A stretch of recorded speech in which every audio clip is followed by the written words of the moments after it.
The debt that couldn't be paid. When Caleb Rowan rode into Thomas Hart's homestead that scorching August afternoon to collect a 3-year-old debt, he expected cattle, horses, maybe a deed to worthless scrubland. What he found instead was a man so desperate, so broken by drink and failure, that he offered his own daughter as payment, 23 years old, standing silent in a threadbare dress while her father named her price like livestock at auction. The moment Caleb watched Thomas Hart's hand crack across Elena's face for speaking up, he knew this wouldn't be a simple debt collection. Some decisions change everything. This was one of them. Welcome to a story about the price of freedom and the cost of dignity in the Wyoming Territory of 1881. If you're watching from anywhere in the world, drop your city in the comments below. I want to see how far Elena's story travels. Now settle in, hit that like button, and let me tell you about the day a debt collector became something he never intended to be. The August heat shimmered off the hardpan like something alive, distorting the broken-down homestead until it seemed to waver between existence and mirage. Caleb Rowan had seen plenty of failing ranches in his years collecting debts for the Laramie Cattlemen's Association, but Thomas Hart's place struck him as particularly godforsaken. 20 acres of scrub and disappointment, a listing barn that hadn't seen paint in a decade, and a house that looked like it was held together by habit and desperation. He dismounted slowly, leather creaking, and let his gelding's reins drop. The horse knew better than to wander. Caleb had learned to read properties the way some men read faces, and everything about this place told the same story. A man who'd stopped trying, stopped caring, stopped everything except drinking and waiting for the end. "Hart!" His voice carried across the dusty yard. "Thomas Hart, I know you're here." The door opened with a reluctance that matched everything else about the homestead. The man who emerged was 50, but looked 70, shoulders curved like he'd spent years expecting blows from above. His eyes were rheumy, his hands trembling with the particular shake that came from too much whiskey and not enough food. "Rowan," Thomas Hart's voice cracked on the name. "Figured you'd come eventually." 3 years, Hart. The association's been patient, but patience has limits. Caleb pulled the promissory note from his vest pocket, the paper crisp despite the heat. $230 plus interest. That's $270 now. You got it? Thomas laughed, a sound like dry leaves scraping stone. "Do I look like I got $270? You look like a man who made promises he couldn't keep." Caleb's tone stayed level, professional. He'd done this enough times that anger served no purpose. "But the debt's real whether you can pay it or not. So what have you got? Cattle? Horses? This land's worth something, even if it's not much." "Ain't got cattle. Sold the last 3 head 2 months back." Thomas swayed slightly, and Caleb realized the man was already drunk despite the early hour. "Horses ran off or died. Land's mortgaged twice over to the bank in Laramie." "Then we got a problem." Caleb folded the note back into his pocket. "Because I don't leave without something. That's not how this works." Thomas Hart's face shifted then, taking on a cunning that sat poorly on his defeated features. "Got something worth more than cattle." "What's that?" "Got a daughter." The words hung in the heat-thick air like something obscene. Caleb went very still, the kind of stillness that came before violence or revelation. "Say that again." "You heard me." Thomas's voice gained strength from desperation. "Strong girl, good worker, worth more than $270 I'd wager. You take her, debt settled." "You're offering me a human being to pay your debts. Offering you a contract worker." Thomas had clearly thought this through, practiced the words. "All legal-like. Indentured service, 7 years. That's how it works, ain't it? Girl works off the debt, then she's free. Happens all the time back east." This ain't back east.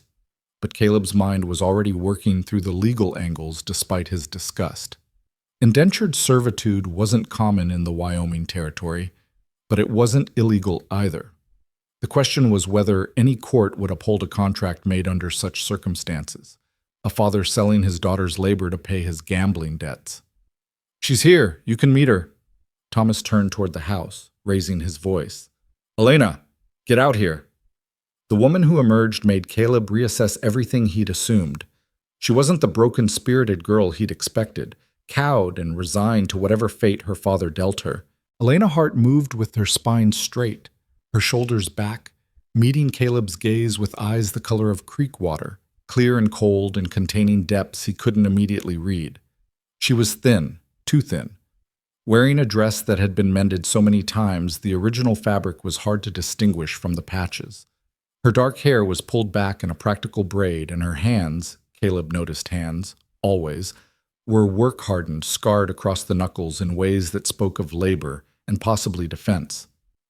"This is Rowan," Thomas said, his voice taking on a false heartiness that made Caleb's skin crawl. "Come about the debt." "I know who he is." Elena's voice was low, measured. "Everyone in 3 counties knows Caleb Rowan." "Your father's suggesting an arrangement," Caleb said, watching her face, "to settle what he owes. He's suggesting you buy me. No inflection, just fact. Like a horse or a piece of land." Thomas's hand moved so fast Caleb barely registered it, a backhand that caught Elena across the cheekbone with a crack that echoed off the barn. She staggered, but didn't fall, didn't cry out, just brought her hand up to her face with a resignation that suggested this was familiar territory. "You'll speak respectful," Thomas snarled, and Caleb saw in that moment what Elena Hart's life had been. Years of walking on eggshells that shattered anyway, trying to anticipate violence that came regardless of caution or obedience. Something shifted in Caleb's chest, a tectonic plate of decision sliding into new alignment. He'd come here for debt collection, a professional transaction that would be recorded in ledgers and forgotten by sunset. But watching a father strike his daughter for speaking truth transformed the calculation entirely. "How old are you?" he asked Elena, ignoring Thomas completely. 23. She lowered her hand, and Caleb could see the red mark blooming across her cheekbone, the slight swelling that would become a bruise by evening. "Old enough to make my own contracts, if that's your concern." "It's one of them." He studied her, this woman who'd just been struck and still stood her ground. "You understand what your father's proposing? 7 years of labor to pay his debt?" "I understand he's selling me because he's got nothing else left to sell." Elena's gaze didn't waver. "And I understand you're trying to figure out if this is legal enough that you won't hang for it." The bluntness startled a laugh out of him. "You always this direct?" "Only when being sold. Seems like the kind of occasion that calls for honesty." Her mouth twisted, not quite a smile. "So what's it to be, Mr. Rowan? You want to drag me to Laramie in chains, or are we going to pretend this is a voluntary arrangement?" Thomas started to protest, but Caleb cut him off with a gesture. "I need to think, and I need to talk to Miss Hart. Alone." "She's my daughter. And you just offered to trade her for money you owe." Caleb's voice went cold, the tone that made men with guns reconsider their choices. "So your parental authority seems negotiable at best. Now step back inside and let me conduct my business." Thomas Hart recognized the edge beneath the words. He retreated to the house, muttering, leaving Caleb and Elena standing in the dusty yard with the August sun beating down on them like judgment. "You don't have to do this," Caleb said once they were alone. "I can mark the debt as uncollectible, report that Hart's got nothing worth taking. You'll still be stuck here, but you won't be—" "Owned?" Elena finished. "Except I am owned, Mr. Rowan. Maybe not legally, but practically. I'm 23 years old and I've got nowhere to go, no money, no prospects. My mother died when I was 12. My father drinks everything we make and beats me when he's drunk, which is always. So whether you take me or leave me, I'm still trapped. There are other options. You could work in Laramie, find employment. As what? A woman with no references, no family except a drunk father, no skills except farm labor?" She shook her head. "I'd end up in a brothel or a sweatshop, probably both. At least if you take me, it's a defined contract. 7 years, then freedom. That's more certainty than I've got now." Caleb found himself in unfamiliar territory. He'd collected debts in the form of livestock, land, equipment, once even a violin from a traveling musician. But he'd never dealt in human labor, never faced the moral complexity of a transaction where both parties seemed to want the arrangement for different reasons. Thomas Hart, because he was desperate and amoral. Elena Hart, because she saw it as escape from something worse. "If I agree to this," he said slowly, "it won't be the way your father described. I run a working ranch 40 miles north of here. I've got a daughter, Mara. She's 9. Lost my wife 4 years back. I need help with the house, the cooking, some of the ranch work. It would be legitimate employment, Elena. Room and board, basic necessities. You'd work off the debt at fair wages, and when it's settled, you'd be free to go or stay as you choose. And if I refuse, then I mark this debt uncollectible and you stay here with him. Caleb gestured toward the house. But I'm guessing that's not what you want. Elena was quiet for a long moment, her gaze moving across the failing homestead, the broken corral, the weedy garden, the house that looked like it might collapse if someone slammed a door. When she looked back at Caleb, her expression was clear. I want to leave. I've wanted to leave for 5 years, since I turned 18 and realized he'd never let me go. Never give me money for passage anywhere. Never do anything except keep me here because I'm useful. So yes, Mr. Rowan, I'll take your contract. Not because I trust you. I don't know you well enough to trust you. But because even if you're lying about the conditions, even if it's worse than you're describing, it can't be worse than this. The honesty of it hit harder than Caleb expected. He'd been prepared for tears, for pleading, for some emotional appeal. Instead, Elena Hart was offering him a business transaction based on calculated risk and limited options. It reminded him uncomfortably of the decisions he made daily as a debt collector, weighing bad choices against worse ones, trying to find the least harmful path through complicated situations. All right, he said, but we do this legally. I'll draw up a proper contract, file it with the territorial clerk. Everything documented, everything official. Your father gets a receipt showing the debt settled. You get a copy of the contract showing exactly what you're agreeing to and for how long. When do we leave? Now.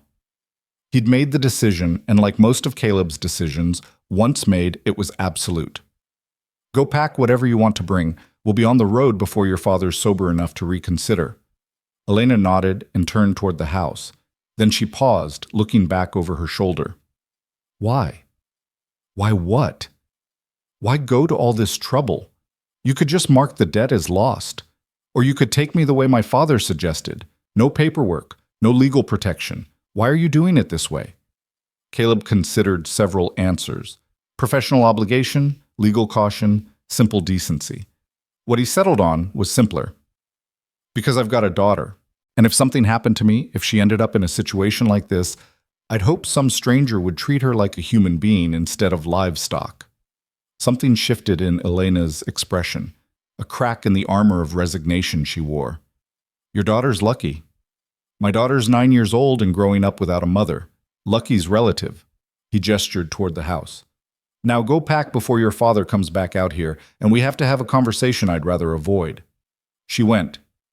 Caleb stood in the yard, listening to the dry wind rattle through the broken corral, wondering what exactly he'd just committed himself to. He'd come to collect a debt. He was leaving with a woman who'd just agreed to 7 years of labor to escape her father's fists.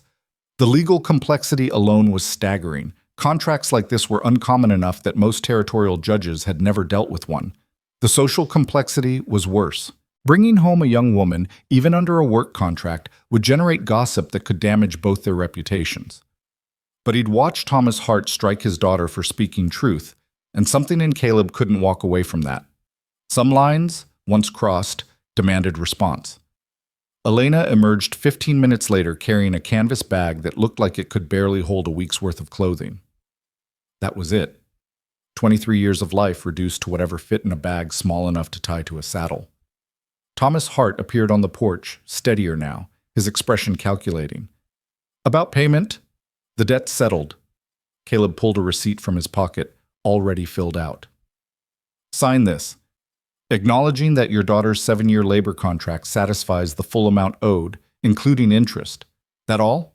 No cash? You just traded your daughter for whiskey money, Hart. Be grateful I'm calling it legal and walking away instead of reporting you to the territorial marshal for trafficking. Thomas flinched at that. Trafficking was a hanging offense, and they both knew it. He signed the receipt with shaking hands. Caleb folded the paper and pocketed it, then turned to Elena. You can ride? Well enough. Take the mare. He gestured to the second horse he'd brought, a gentle bay mare used to carrying supplies. It's 40 miles to the ranch. We'll stop at Willow Creek to file the contract, then push on. You need anything before we go? Elena looked at the homestead one last time, and Caleb watched her face carefully. This was the moment when reality might hit, when second thoughts could surface. But her expression stayed clear, resolved. "No," she said. "There's nothing here I need." She mounted the mare with the ease of someone who'd grown up around horses, settling into the saddle like it was familiar territory. Caleb swung onto his gelding, gathered the reins, and turned north without looking back at Thomas Hart. They rode in silence for the first hour, Caleb setting a steady pace that covered ground without exhausting the horses. The August heat pressed down like a weight, and the landscape stretched around them in shades of brown and gold. Dried grass, sun-bleached rock, the occasional stubborn cottonwood marking a creek bed that might hold water a few months of the year. It was Elena who finally broke the silence. "Tell me about your daughter." "Mara? She's 9, like I said. Smart as a whip, stubborn as a mule. Looks like her mother." Caleb kept his gaze on the trail ahead. "She needs someone who can teach her things I can't. Cooking beyond beans and bacon, sewing, reading beyond what the school teacher manages. Her mother died in childbirth. Would have been a son if he'd lived. After that, it's just been the two of us and whatever ranch hands I can afford to keep on." "She know you're bringing me?" "No." He glanced at her. "Didn't know myself until about an hour ago." "She going to be all right with a stranger showing up?" "Mara's been asking for a woman around the place since she was 6. She'll probably talk your ear off the first week." He paused. "Fair warning, she's not used to having boundaries enforced by anyone but me. Her last governess lasted 3 months before deciding ranch life wasn't for her." "I'm not a governess." "No," Caleb agreed. "You're not, but you'll be the closest thing to a mother figure she's had in 4 years, whether either of you plans for that or not." Elena absorbed this in silence, and Caleb found himself wondering what she was thinking. He knew the bare facts of her situation: abusive father, isolated homestead, limited options. But he didn't know her, didn't know what dreams she might have harbored in that falling down house, what hopes she'd set aside, what pieces of herself she'd had to bury to survive Thomas Hart's violence. "The contract," she said eventually. "You said 7 years at fair wages. What's fair?" "Standard rate for household work in the territory is about $12 a month plus room and board. At that rate, you'd work off the debt in just under 2 years. But contracts like this usually run longer to account for the legal complexity and the risk I'm taking that you might leave before the debt's satisfied." "So, 7 years. 7 years with the understanding that if you want to leave after the debt's paid, you're free to go. If you want to stay on as paid help after that, we can negotiate a regular employment arrangement." "And if I want to leave before the debt's paid?" Caleb had expected this question. "Then we go back to Willow Creek, stand before a judge, and explain the circumstances. If the judge rules that I've breached the contract, mistreated you, failed to provide what I promised, then you walk away and the debt goes back on your father's ledger. If the judge rules that you're breaching without cause, then you'd owe the remaining balance." "Which I couldn't pay." "Which you couldn't pay," he agreed. "So the judge would probably sentence you to work off the debt somewhere else, possibly under worse conditions. That's why we're doing this legally, Elena. The contract protects both of us. It gives you recourse if I turn out to be worse than your father. And it gives me recourse if you decide to run off to San Francisco with my silver." She almost smiled at that. "You got silver?" "Not much. But the principle stands." They reached Willow Creek 2 hours before sunset, a dusty frontier town that consisted of a general store, a saloon, a church, and a handful of houses clustered around a creek that justified the name 3 months of the year. The territorial clerk operated out of a room behind the general store, a rail-thin man named Amos Pritchard who'd been filing documents in Willow Creek since before Wyoming was a territory. "Caleb Rowan." Pritchard looked up from his ledger with the expression of a man whose day had just gotten more complicated. "What trouble are you bringing me?" "The legal kind." Caleb pulled out the papers he'd drafted on the ride, a standard labor contract modified to specify debt repayment. "Need this filed and witnessed." Pritchard read through the document with the careful attention of someone who understood that words on paper could mean the difference between justice and disaster. His eyebrows climbed steadily higher as he read. "This is an indenture contract." "It is. Haven't seen one of these in 5 years. Didn't think they were legal anymore." "They're not illegal," Caleb said. just uncommon. Pritchard looked at Elena, who'd been standing quietly by the door. Miss, you understand what you're signing? 7 years is a long time. I understand. Elena stepped forward, and Caleb noted the way she held herself, spine straight, gaze level. Whatever fear or uncertainty she felt, she wasn't showing it. I'm agreeing to work off my father's debt in exchange for room, board, and fair treatment. Is that not allowed? It's allowed. I'm just making sure you know what you're agreeing to. Pritchard turned to Caleb. You know this is going to raise questions. Woman your age, living at your ranch under contract, people are going to talk. People always talk. Caleb signed the contract where indicated. But the law's the law, and this is legal. You going to file it or not? Pritchard sighed, pulled out his stamp, and marked the document as officially registered. He made 2 copies, one for Caleb, one for Elena, and one for the territorial records. If there's trouble, there won't be. Caleb folded his copy into his vest. But if there is, we'll handle it legally. They left Willow Creek as the sun touched the western hills, painting the landscape in shades of amber and shadow. The ranch was still 20 miles north, too far to reach before full dark, which meant camping on the trail. Caleb chose a site near a dry creek bed, where cottonwoods offered some shelter and there was enough dried grass for the horses. He unsaddled the animals, hobbled them to graze, and started gathering firewood while Elena unpacked the supplies he'd brought. You know how to make coffee? He asked. I can manage. She could more than manage. Within 30 minutes, Elena had a fire going, coffee brewing, and beans warming in a pan. They ate in silence, the darkness gathering around them like a curtain, the stars emerging overhead in their thousands. First night away from home, Caleb observed. First night in 5 years, I don't have to wonder if he's going to come home drunk and break something. Elena stared into the fire, her face shadowed. Or someone. He hit you often? Often enough? She didn't elaborate, and Caleb didn't push. Some stories came out in their own time. They settled into their bedrolls on opposite sides of the fire, maintaining the kind of careful distance that the situation demanded. Caleb lay awake for a long time, listening to the horses move in the darkness, the fire settling into coals, Elena's breathing evening out into sleep. He'd collected a debt today, but what he was bringing home wasn't money or livestock or land. It was a woman who'd agreed to 7 years of labor in exchange for escape, who'd looked at him with clear eyes and calculated that even if he was lying, even if conditions at his ranch were worse than he'd described, it was still better than staying with her father. That kind of calculation spoke to desperation Caleb understood. He'd made similar choices himself, back before he'd earned enough respect that people stopped pushing. The difference was, he'd had options. Elena Hart's only option had been to trust a stranger because the devil she knew had become unbearable. The weight of that trust settled on him as he finally drifted toward sleep. He'd made a promise today, sealed it with legal documents and territorial stamps. Now he had to keep it, not just legally, but honorably.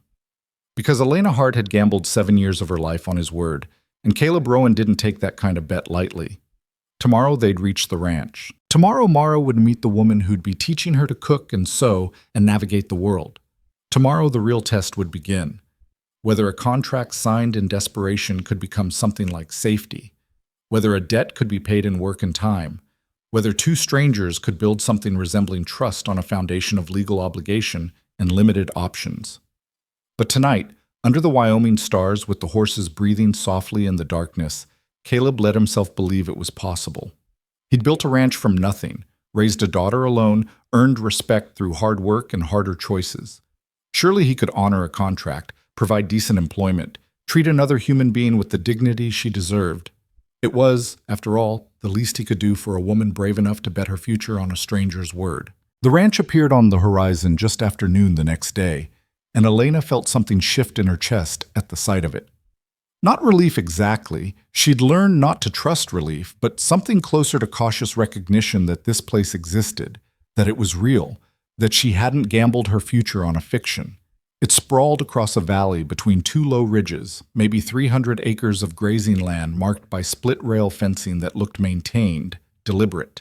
The main house was solid timber construction, 2 stories with a wide porch that wrapped around the front and eastern side.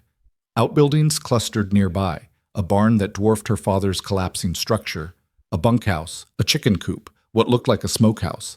Cattle dotted the far pastures, and horses moved in a corral near the barn. This wasn't a failing homestead held together by desperation.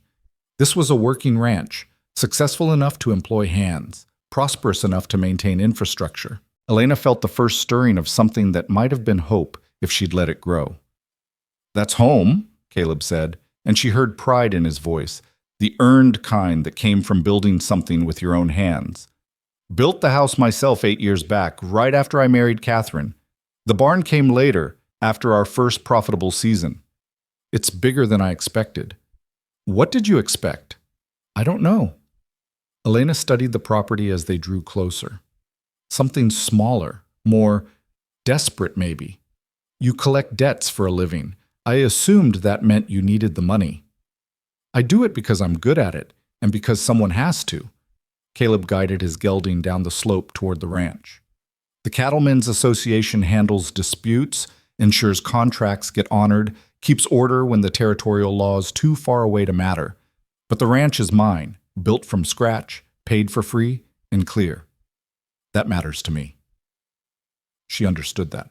Ownership, real ownership, was something her father had never achieved. Always mortgaged, always owing, always one bad season from losing everything. The fact that Caleb owned this place outright spoke to discipline her father had never possessed. A girl burst from the front door before they reached the house, running across the yard with her dark braids flying behind her. She skidded to a stop when she saw Elena, her expression shifting from excitement to curiosity to something more guarded. "Papa, you didn't say you were bringing someone." "Didn't know I was until yesterday." Caleb dismounted, and the girl threw herself at him with the unselfconscious affection of a child who'd never learned to doubt her father's love. He caught her easily, swinging her up before setting her down. "Mara, this is Miss Elena Hart. She's going to be living here, helping with the house, and teaching you things I can't." Mara's gaze fixed on Elena with the frank assessment of childhood. "You mean like a governess?" "More like help," Caleb said. "Miss Hart's going to work here for a while. I expect you to treat her with respect and do what she tells you, same as you would me." "Are you going to make me do lessons?" Elena dismounted, her legs stiff from 2 days of riding. "That depends. You like learning?" "Sometimes. I like reading. I don't like arithmetic." "Well, that makes 2 of us." Elena smiled despite her exhaustion. "Maybe we can make a deal. We'll do arithmetic when we have to, and reading when we want to." Mara's expression brightened. "Really? Really?" Elena glanced at Caleb. "If your father agrees. Long as the work gets done and you learn what you need to learn, I don't care how you arrange it." Caleb gestured toward the house. "Mara, show Miss Hart where she'll be staying. 2nd bedroom upstairs, the one that faces east. Then come help me with the horses." The girl grabbed Elena's hand with startling familiarity and tugged her toward the house. "Come on. The room's nice. It's got a window and everything. Papa built the furniture himself. He's real good at making things." The house's interior matched its exterior promise. Clean, well-maintained, furnished with pieces that showed craftsmanship even if they lacked elegance. The main room held a stone fireplace, a dining table that could seat 8, chairs that looked hand-carved. Stairs led up to the 2nd floor, where Mara pulled Elena down a short hallway. "This is your room." She pushed open a door, revealing a space perhaps 12 feet square with a window overlooking the eastern ridge, a bed with a frame that showed the same careful joinery as the downstairs furniture, a chest of drawers, a simple chair, clean sheets, a quilt that looked handmade, a washstand with a pitcher and basin. It was more than Elena had expected. More than she'd had in years, honestly. Her room at her father's house had been barely larger than a closet, with a cot and a trunk and nothing else. "It's perfect," she said, and meant it. "Mama used to use it for sewing." Mara's voice went quiet. "Papa hasn't let anyone use it since she died. Says it felt wrong, having someone else in her space." Elena set her bag on the bed, processing this information. "And he's all right with me using it?" "Guess so. He wouldn't have told me to bring you up here otherwise." Mara tilted her head, studying Elena with the same frank curiosity she'd shown outside. "How come you're here?" Did you answer an advertisement? Not exactly. Elena chose her words carefully, aware that this 9-year-old would repeat everything she said. Your father and I made a business arrangement. I'm going to work here for a while, help with the house and teaching you, in exchange for room and board. So you're staying, like, for a long time. For a while. 7 years felt too complicated to explain to a child. Is that all right with you? Mara considered this with the seriousness of someone weighing a major decision. I guess, long as you don't try to make me wear dresses all the time or tell me I can't help Papa with the ranch work. The last lady who came tried to make me act like a proper young lady, and Papa sent her away when I told him she wouldn't let me ride horses. I won't stop you from riding horses. Elena sat on the bed, testing the mattress. Straw-filled but well-packed, comfortable enough. I grew up on a ranch. I know that work doesn't care if you're wearing a dress or trousers. Really? You worked on a ranch? Mara's whole face lit up. Can you rope cattle? Can you break horses? Can you shoot? I can rope adequately. I've never broken a horse, and I can shoot well enough to hit what I'm aiming at most of the time. Elena smiled at the girl's enthusiasm. But I'm here to help with the house, not the ranch work. Your father's got hands for that. We only got 2 right now, Charlie and Sam. Charlie's old, like maybe 50, and Sam's only 17, but he's real good with horses. Mara perched on the edge of the bed, clearly settling in for a long conversation. We used to have more, but Papa says the ranch can only support so many wages, and he'd rather pay 2 good men well than 4 mediocre men poorly. The girl's vocabulary surprised Elena. Mediocre wasn't a word most 9-year-olds used casually. Your father teach you that? Teach me what? Big words, the way you talk. Oh, Mara shrugged. Papa reads to me every night. Says education's the only thing nobody can take from you, so you might as well get as much as you can. We've read Shakespeare and Dickens and Mark Twain and lots of others. I don't always understand them, but Papa says that's all right. Understanding comes with time. Elena felt something tighten in her chest. This child, who'd lost her mother at 5, had a father who read her Shakespeare and valued education and let her work with cattle because he understood that capability mattered more than propriety. Meanwhile, Elena had grown up with a father who'd seen her only as labor, who'd struck her for speaking her mind, who'd finally sold her to pay his debts. Your father sounds like a good man, she said quietly. He is. Mara's tone allowed no argument. He gets sad sometimes, especially around the anniversary of when Mama died. But he's never mean. Not like some of the other ranchers I've met. Mr. Jessup down in Willow Creek, he yells at his kids all the time. And Mrs. Carson says her husband won't let her keep the egg money even though the chickens are hers. Papa's not like that. I'm glad. Elena stood, suddenly aware of how exhausted she was from 2 days of riding and the accumulated weight of 23 years of survival. I should probably wash up and see what your father needs me to do. He'll probably want you to rest today. That's what he always says when someone's traveled far. Give them time to settle before expecting work. Mara hopped off the bed. I'll show you where the pump is and where we keep the soap and where the outhouse is and… Mara! Caleb's voice carried up from downstairs. Let Miss Hart breathe. Come help with the horses like I told you. The girl made a face but obeyed, pausing at the door. I'm glad you're here. It gets lonely sometimes being the only girl, even if you're just here for work.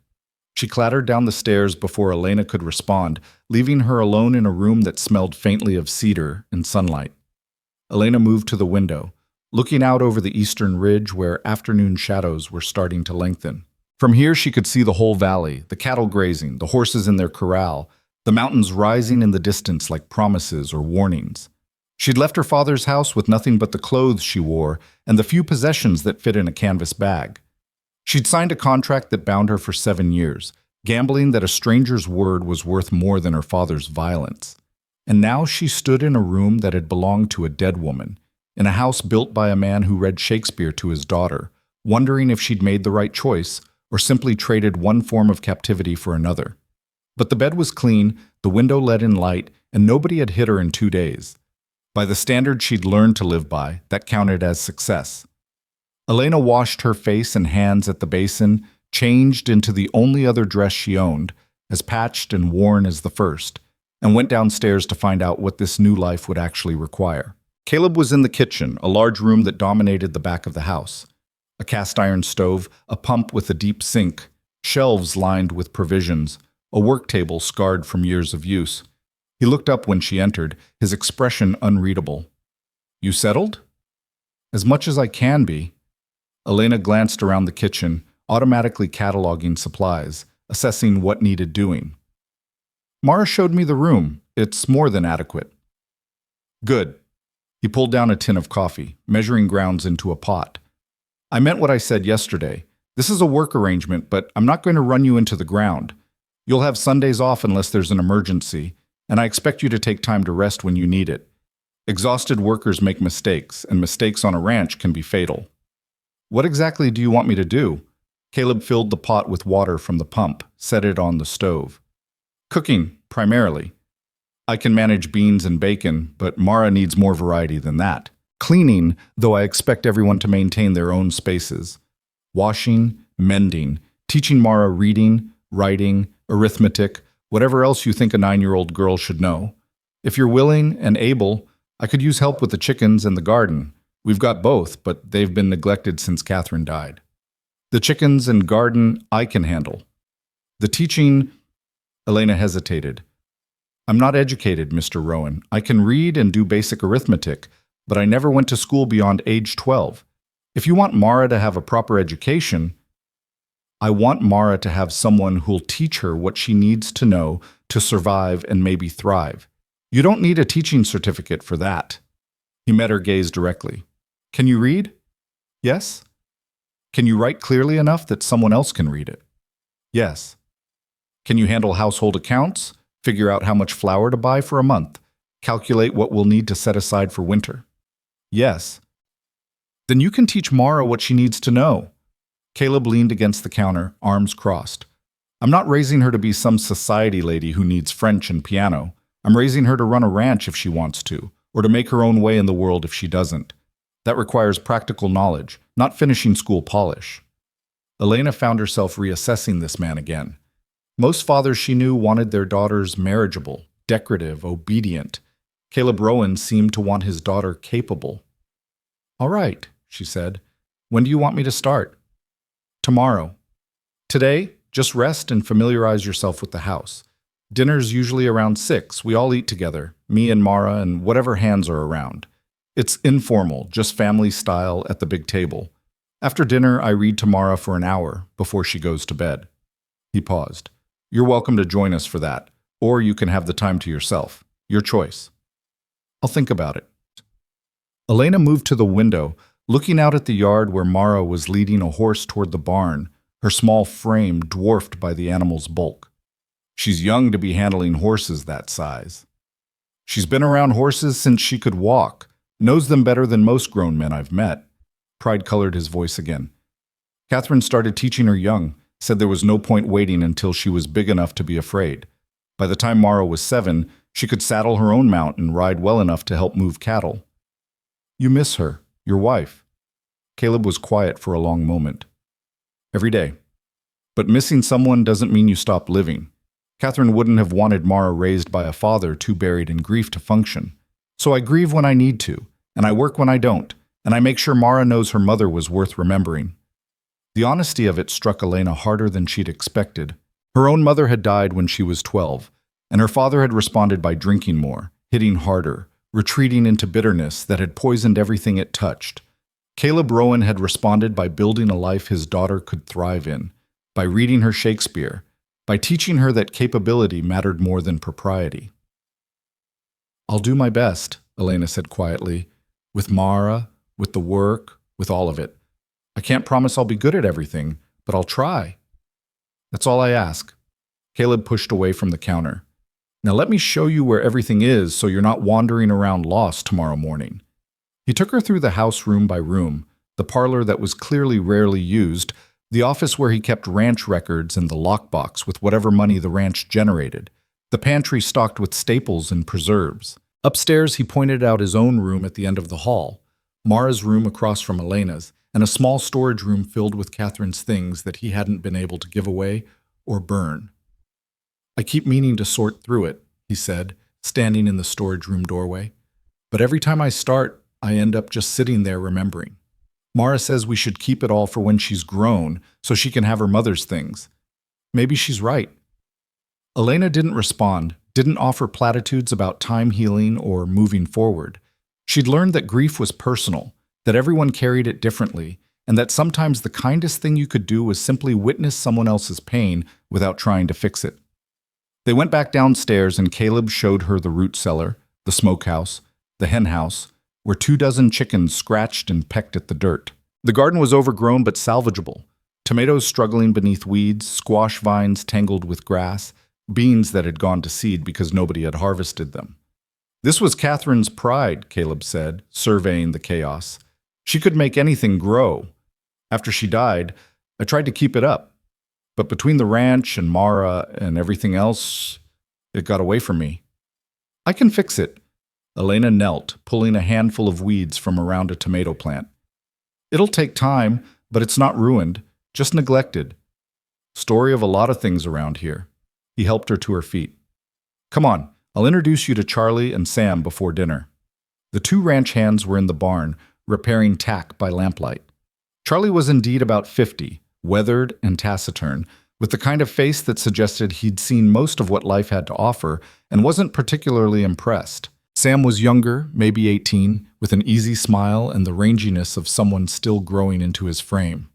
Charlie, Sam, this is Miss Elena Hart. She's going to be working here, helping with the house and teaching Mara. Elena, this is Charlie Webb and Sam Torres. They run the day-to-day ranch operations when I'm not around.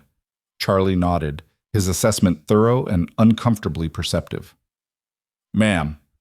Miss Hart. Sam's smile was genuine, uncomplicated. Nice to have another person around. Gets quiet sometimes, just the four of us. 5 now, Mara said, appearing from one of the stalls. Don't forget to count Miss Hart. 5, Sam agreed. Even better. They ate dinner at the big table as the sun set, painting the western windows gold and crimson. The meal was simple. Venison stew that Caleb had made earlier, bread that was dense but edible, coffee strong enough to strip paint. Conversation flowed around Elena as she ate, Mara chattering about a hawk she'd seen, Sam describing a difficult horse he'd been working with, Charlie offering monosyllabic commentary that somehow advanced the discussion. Caleb watched it all with the quiet satisfaction of a man who'd built something worth keeping. And Elena, sitting at a table with people who weren't her father, eating food she hadn't cooked, listening to conversation that didn't involve violence or blame, felt something she hadn't felt in years. Not happiness, exactly. Not yet. But possibility. The sense that maybe, just maybe, she'd gambled correctly. That this contract signed in desperation might become something more than survival. That 7 years in this house, with this family, might be bearable. Might even be good. After dinner, Caleb pulled down a worn copy of Treasure Island and began reading aloud, his voice steady and practiced. Mara curled up next to him on the sofa, her head on his shoulder, listening with the complete attention of a child absorbed in story. Elena sat in the chair by the window, ostensibly mending a tear in one of Mara's shirts, but mostly just listening. She'd expected many things from this arrangement, hard work, certainly, and the constant awareness of her debt, the obligation that bound her here. She'd expected to be treated as help, kept at arm's length, reminded daily of her position. What she hadn't expected was this: a father reading to his daughter, a household that felt lived in rather than maintained, people who said goodnight to each other like it mattered. When Mara finally went to bed, protesting that she wasn't tired despite yawning every third word, Caleb closed the book and looked at Elena. You did well today. I know it's not easy walking into a stranger's house and trying to figure out where you fit. It's easier than where I was. Elena set aside the mending. Thank you. For the contract, for bringing me here, for treating me like a person instead of property. You are a person. The contract just makes it legal for you to be here. He stood, stretching. Get some rest. Tomorrow we'll establish a routine, figure out what works. But tonight, just sleep. You've earned it. Elena climbed the stairs to her room as the house settled into quiet, the kind of quiet that came from safety rather than fear. She changed into her nightdress, crawled into bed between clean sheets, and stared at the ceiling as moonlight spilled through the window. 7 years, that's what she'd agreed to. 7 years of cooking and cleaning and teaching a 9-year-old girl to read and write and navigate the world. 7 years of living in this house, working off a debt her father had incurred gambling on cattle futures he couldn't afford. But lying there in the darkness, listening to the ranch settle around her, Elena thought maybe 7 years wasn't too high a price to pay for dignity. For safety. For the possibility that she might become something more than Thomas Hart's daughter, the girl whose only value was in what work she could do or what price she could bring. Tomorrow she would start earning her keep, proving she was worth the gamble Caleb Rowan had taken. But tonight, for the first time in longer than she could remember, Elena Hart slept without fear. And that, she thought as sleep finally claimed her, was worth more than she could ever owe. The rhythm of ranch life established itself over the following weeks with a naturalness that surprised Elena. She woke before dawn to start the stove, ground coffee that filled the kitchen with its bitter, dark smell, and had breakfast ready by the time Caleb and the hands came in from their first check of the cattle. Mornings meant cooking, cleaning, starting bread dough that would rise through the day. Afternoons she spent with Mara, teaching reading and arithmetic at the kitchen table while her hands stayed busy with mending or preparing vegetables. Evenings brought dinner, dishes, the quiet hour when Caleb read aloud, and Elena found herself listening more than she'd expected. It was a good routine, better than good. But Elena had learned not to trust good things because they had a way of unraveling when you stopped watching for the frayed edges. The first sign of trouble came on a Wednesday morning in late September, when a man she didn't recognize rode into the yard on a horse that cost more than most ranchers earned in a year. He was perhaps 40, dressed in clothes too fine for frontier life, pressed trousers, a coat that showed tailoring from back east, boots polished to a shine that seemed almost offensive in the dust and manure of a working ranch. Elena was in the garden, pulling weeds from around the squash vines she'd managed to salvage, when he dismounted and approached the house. Something about the way he moved set her teeth on edge. Too confident, too entitled, like a man accustomed to getting what he wanted simply because he'd decided he wanted it. Caleb emerged from the barn, and Elena watched the exchange from her position among the vegetables, close enough to hear if voices rose but far enough to avoid being immediately noticed. "Mr. Rowan?" The stranger's voice carried the educated accent of Boston or Philadelphia, somewhere that valued diction over practicality. "My name is Marcus Thornhill. I'm here on business." "What kind of business?" Caleb's tone stayed neutral, but Elena heard the wariness beneath it. "The profitable kind, I hope." Thornhill smiled, a practiced expression that probably worked well in boardrooms and poorly everywhere else. "I represent a consortium of investors interested in acquiring property in this territory. Your ranch came to our attention as a well-maintained operation in a strategic location. It's not for sale." "Everything's for sale at the right price, Mr. Rowan. I'm authorized to offer you significantly above market value, enough to set you up comfortably in Laramie or Denver with capital left over to invest in other ventures." "I said it's not for sale." Caleb's voice hardened. "I built this place. My wife's buried on that hill. I'm not interested in selling so some Eastern investors can turn it into whatever they've got planned." Thornhill's smile didn't waver. "I understand attachment, truly I do, but sentiment doesn't pay bills and the cattle market's unpredictable. One bad winter, one disease outbreak, and you could lose everything anyway. Why not sell while you can on your terms?" "Because it's my land, and I'm keeping it." Caleb crossed his arms. "Now, if you don't have other business, I've got work to do." "Actually, I do have other business." Thornhill's gaze shifted, scanning the yard until it landed on Elena. "I heard you recently acquired a rather unusual asset, a young woman working under contract?" Elena felt ice slide down her spine. She stood slowly, wiping dirt from her hands, suddenly aware of how vulnerable she was, kneeling in a garden, wearing a patched dress, marked by the work contract that bound her to this place. "Miss Hart is employed here, yes." Caleb's tone went very quiet, the kind of quiet that preceded violence. "That's not your business.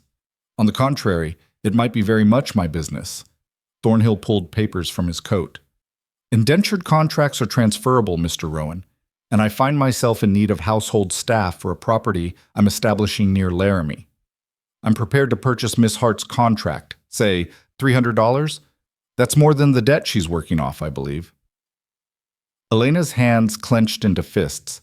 She'd known the contract was legally transferable. Caleb had explained that when they'd signed it, though he'd promised he wouldn't sell it without her consent. But promises were fragile things, and $300 was real money, more than most ranch hands earned in a year. You believe wrong. Caleb didn't move, but something in his posture shifted, became dangerous. The contract's not for sale, not to you, not to anyone. Miss Hart stays here until the debt's worked off or she chooses to leave. Those are the only two ways this arrangement ends. You're being short-sighted, Mr. Rowan. $300 could what? Buy my integrity? Pay me to break a promise I made to someone who trusted me? Caleb's voice cut like winter wind. I don't care if you're offering $3,000. The contract stays where it is, and Miss Hart stays where she is. Now get off my property before I have Charlie escort you off. Thornhill's smile finally faded, replaced by something colder. You're making a mistake. My employers don't appreciate being told no. Then your employers and I are going to have a problem. Caleb gestured toward the road. Leave. Now. The man left, but not before casting one more glance at Elena, assessing, calculating, the look of someone who saw people as assets to be acquired or obstacles to be removed. She stayed in the garden until the sound of hoofbeats faded, then slowly made her way to where Caleb stood watching the road. He'll come back, she said quietly.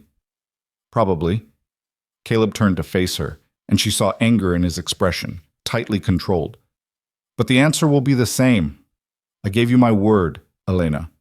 The contract stays with me until it's fulfilled, or you choose to leave. Nobody buys you from me. Nobody. $300 is a lot of money. It's insulting money, like I'd sell someone's life for profit. He rubbed his face, suddenly looking tired. You all right? I've been bought once. I can survive the attempt to be bought again. But her hands were shaking, and they both knew it. I thought maybe this place was safe. That for 7 years I could stop looking over my shoulder.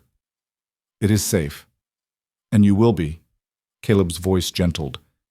But I need you to understand something. Men like Thornhill, they don't give up easy. If he's representing investors who want this land, they'll try other approaches. Might try to make life difficult. Might try legal pressure. Might try... He trailed off, then met her gaze directly. If anyone approaches you, anyone at all, offering you money or freedom or anything else to leave here, you come tell me immediately. Don't negotiate, don't agree to anything. Just tell me. Can you do that? Yes. Elena studied his face, trying to read the concern there, wondering if it was professional, protecting his investment in her labor, or something more complicated. Why does he want the ranch so badly? Railroad's coming through, probably within 5 years, definitely within 10. When it does, land values are going to explode. Right now, my ranch is worth maybe $5,000. When the railroad comes, could be worth $50,000, maybe more. He stared toward the eastern ridge where the tracks would eventually run. Men like Thornhill, they buy up land cheap now, sit on it, then sell for massive profit when the railroad's announced. It's legal, it's smart business, and I want no part of it. Even though you'd profit too? This isn't about profit. It's about... Caleb struggled for words. Catherine and I chose this spot because it was beautiful. Because we could raise Mara somewhere clean and open. Because it felt like ours. If I sell to speculators, all of that gets erased. The ranch becomes an investment property, Mara loses her home, Catherine's grave ends up on land owned by strangers. I can't do that. Won't do that. Elena understood that kind of devotion, even if she'd never experienced it personally. Then we'll deal with whatever comes. We will. He smiled slightly. Now get back to your garden. Those squash vines aren't going to weed themselves. She returned to her work, but the peace of the morning had been shattered. Thornhill's visit lingered like smoke, tainting everything with the reminder that safety was provisional, that contracts could be challenged, that the life she was building here existed at the mercy of legal documents and other people's decisions. That night at dinner, Mara noticed the tension immediately. Papa, why are you angry? I'm not angry, sweetheart. You are. You've got that look you get when you're trying not to be angry, but you are anyway. She pushed peas around her plate. Did something bad happen? Caleb exchanged a glance with Elena, then sighed. We had a visitor today, man trying to buy the ranch. I told him no, but he wasn't happy about it. We're not selling the ranch, right? Mara's voice went small, anxious. This is home. Mama's here. We're not selling. Caleb reached across the table, covering her small hand with his larger one. This is your home, and it's staying your home. I promise. But what if he comes back? What if he tries to make us leave? Then we'll handle it, together. He looked at Elena, including her in that statement. All of us. The word us resonated in ways Elena hadn't expected. She'd been here 6 weeks, long enough to establish routines, but not long enough to feel truly settled, truly part of something. Yet Caleb had just claimed her as part of all of us, part of the collective that would defend this ranch against outside threats. It should have felt like pressure. Instead, it felt like belonging. The weeks that followed brought a deceptive calm. Thornhill didn't return. No more well-dressed strangers appeared in the yard. The work continued. Elena harvested the garden's late produce, put up preserves for winter, taught Mara fractions using pie dough and measuring cups. The girl was quick, curious, occasionally frustrating in the way children were when they questioned everything instead of simply accepting instruction. But why does it matter if I can calculate percentages? Mara demanded one afternoon, scowling at the slate where Elena had written practice problems. Because understanding percentages means understanding how much of your money goes to taxes, how much interest the bank charges on loans, whether someone's offering you a fair price for cattle. Elena sat across from her at the kitchen table, flour dusting her apron from the bread she'd been kneading. It's the difference between making smart decisions and getting cheated. Papa says people who try to cheat us find out quick that it's a mistake. Your papa's right, but it's better to recognize the cheat yourself than to rely on someone else to protect you. Elena tapped the slate. What if something happened to your papa? What if you had to run this ranch yourself someday? You'd need to know these things. Mara's expression shifted, becoming more serious. You think something might happen to Papa? No, sweetheart, but life's unpredictable. My mama died when I was 12, and suddenly I had to do things I'd never learned because she'd always handled them. I don't want that for you. I want you to be ready for anything. Is that why you know so much? Because your mama died and you had to learn? Partly. Elena chose her words carefully. And partly because I didn't have anyone to teach me, so I learned the hard way. You've got people who'll teach you the easy way if you let them. Mara bent over the slate, working through the problems with renewed focus. Elena returned to her bread dough, kneading it with practiced rhythm, and tried not to think about how natural this felt. Teaching this child, working in this kitchen, being part of this household's daily life. She'd been careful not to get attached. Attachment meant vulnerability, and vulnerability led to pain. But Mara made it hard to maintain distance. The way she asked questions and demanded real answers. The way she brought Elena rocks she found interesting or reported seriously on the chicken's daily dramas. And Caleb was harder to read. He was unfailingly polite, respectful, treated her like a valued employee rather than indentured labor. But sometimes Elena caught him watching her with an expression she couldn't interpret. Something thoughtful, almost wistful, gone before she could examine it. October brought cooler weather and the first serious test of Elena's place in the household. A difficult birth among the cattle required all hands working overnight, which meant Caleb, Charlie, and Sam were gone from the house, leaving Elena and Mara alone. Elena put Mara to bed at the regular time, then settled into Caleb's office to work on the household accounts he'd asked her to review. The ranch's finances were healthier than she'd expected, not wealthy by any means, but stable, with enough put aside for emergencies and winter expenses.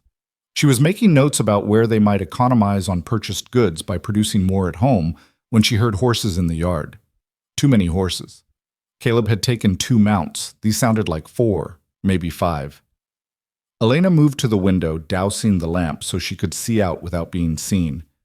5 riders, none of them familiar, sitting their horses in the darkness. One dismounted, approached the house, knocked with a presumption that set her instincts screaming. She grabbed the rifle Caleb kept by the door.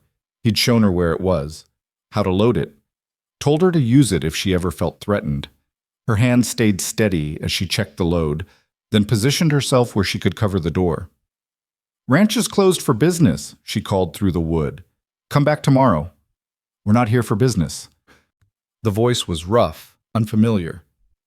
"We're here to deliver a message." "Then deliver it and leave." "Message is for Mr. Rowan, about reconsidering certain offers." Elena's grip tightened on the rifle. Mr. Rowan's answer was no. "Still is. Now leave before this becomes a problem." "You going to shoot us?" Amusement colored the voice. "5 of us, 1 of you? Those aren't good odds." "They're better than you think." Elena pulled back the hammer, the sound loud in the quiet house. "I grew up on a ranch. I know how to use this, and Wyoming law says I can defend this property against trespassers. You've been told to leave. If you don't, what happens next is on you." Silence, the kind that stretched while men recalculated. Then the voice again, harder this time. "Tell Rowan he's making enemies. Tell him accidents happen on ranches. Fires, mostly. Be a shame if something happened to this nice barn he's got, all that hay and timber going up." They left, and Elena stayed frozen by the door, rifle ready, until the sound of hoofbeats faded completely. Then she carefully lowered the hammer, set the rifle aside, and allowed herself to shake. Mara appeared at the top of the stairs, her eyes wide. "Miss Hart? I heard voices." "Just some men with a message for your papa. They're gone now." Elena forced her voice steady. "Go back to bed, sweetheart. You were going to shoot them." "If I had to. But I didn't have to." Elena climbed the stairs, guided Mara back to her room. "Sometimes people test you to see if you're serious. Those men needed to know I was serious about defending this house." "Were you scared?" "Yes. No point lying. But being scared doesn't mean you don't act. It just means you act carefully." She sat with Mara until the girl fell back asleep, then returned downstairs to wait for Caleb. He came back just before dawn, exhausted and covered in mud and blood from a difficult delivery that had ultimately succeeded. "We saved the calf and the cow," he said, then stopped when he saw Elena's face. "What happened?" She told him about the riders, the threats, the message about fires and accidents, watched his expression go from tired to furious, to something colder and more dangerous than simple anger. "They threatened you. In my house, they threatened you and Mara. They threatened the ranch. We were just here." But Elena's hands were shaking again, the delayed reaction finally catching up. "I've never pointed a gun at anyone before. Never thought I'd have to." Caleb crossed to her, and for a moment she thought he might pull her into an embrace. Instead, he gripped her shoulders, his gaze intense. "You did exactly right. You protected Mara. You protected the house, and you didn't back down. That took courage." "It took a rifle and desperation." "It took courage," he insisted, "and I'm grateful you were here." His hands tightened slightly. "But this changes things. Thornhill's not just trying to buy me out anymore. He's escalating, using intimidation tactics. That means we need to be more careful." "Should we contact the marshal? And say what? 5 men rode up, delivered threats, and left? Without witnesses besides you, without proof of who sent them." Caleb released her shoulders, started pacing. "The law's not going to help us with this. We're on our own." "Then what do? We watch. We prepare. And we make sure someone's always at the house when I'm not here." He stopped pacing, looked at her directly. "I'm going to teach you to shoot better. Not just point and hope, but actually hit what you're aiming at. And I'm going to make sure Mara knows how to load a rifle and when to hide. I don't like it, but I like the alternative less." Over the following days, Caleb kept his word. He spent an hour each afternoon teaching Elena to shoot, correcting her stance, her grip, her breathing. She was adequate before. Under his instruction, she became competent, then better than competent. "You've got steady hands," he observed after she hit 5 bottles in a row at 50 yards. "And you don't flinch. That's rare." "I learned early that flinching just makes things worse." Elena lowered the rifle, ejected the spent cartridges.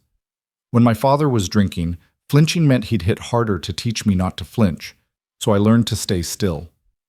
Caleb was quiet for a moment. I hate that you had to learn that. It's useful now. She reloaded, raised the rifle again. Should I try for 6? Try for 10. She made it to 8 before missing, and Caleb declared it good enough for the day. They walked back toward the house together, the November air crisp and clean, the mountains already showing snow on their highest peaks. Winter's coming early this year, Caleb said, studying the sky. We'll need to start bringing cattle down from the high pastures soon. That means long days for me in the hands, maybe overnight trips to the line shacks. You're worried about leaving us alone. I'm worried about a lot of things. He stopped walking, turned to face her. Elena, I need to ask you something, and I need you to be honest. Are you all right here? I know the contract binds you for 7 years, but if you're unhappy, if this situation with Thornhill is making you want to leave, I'm not leaving. The words came out more forcefully than she'd intended. This is the first place I've felt safe in years.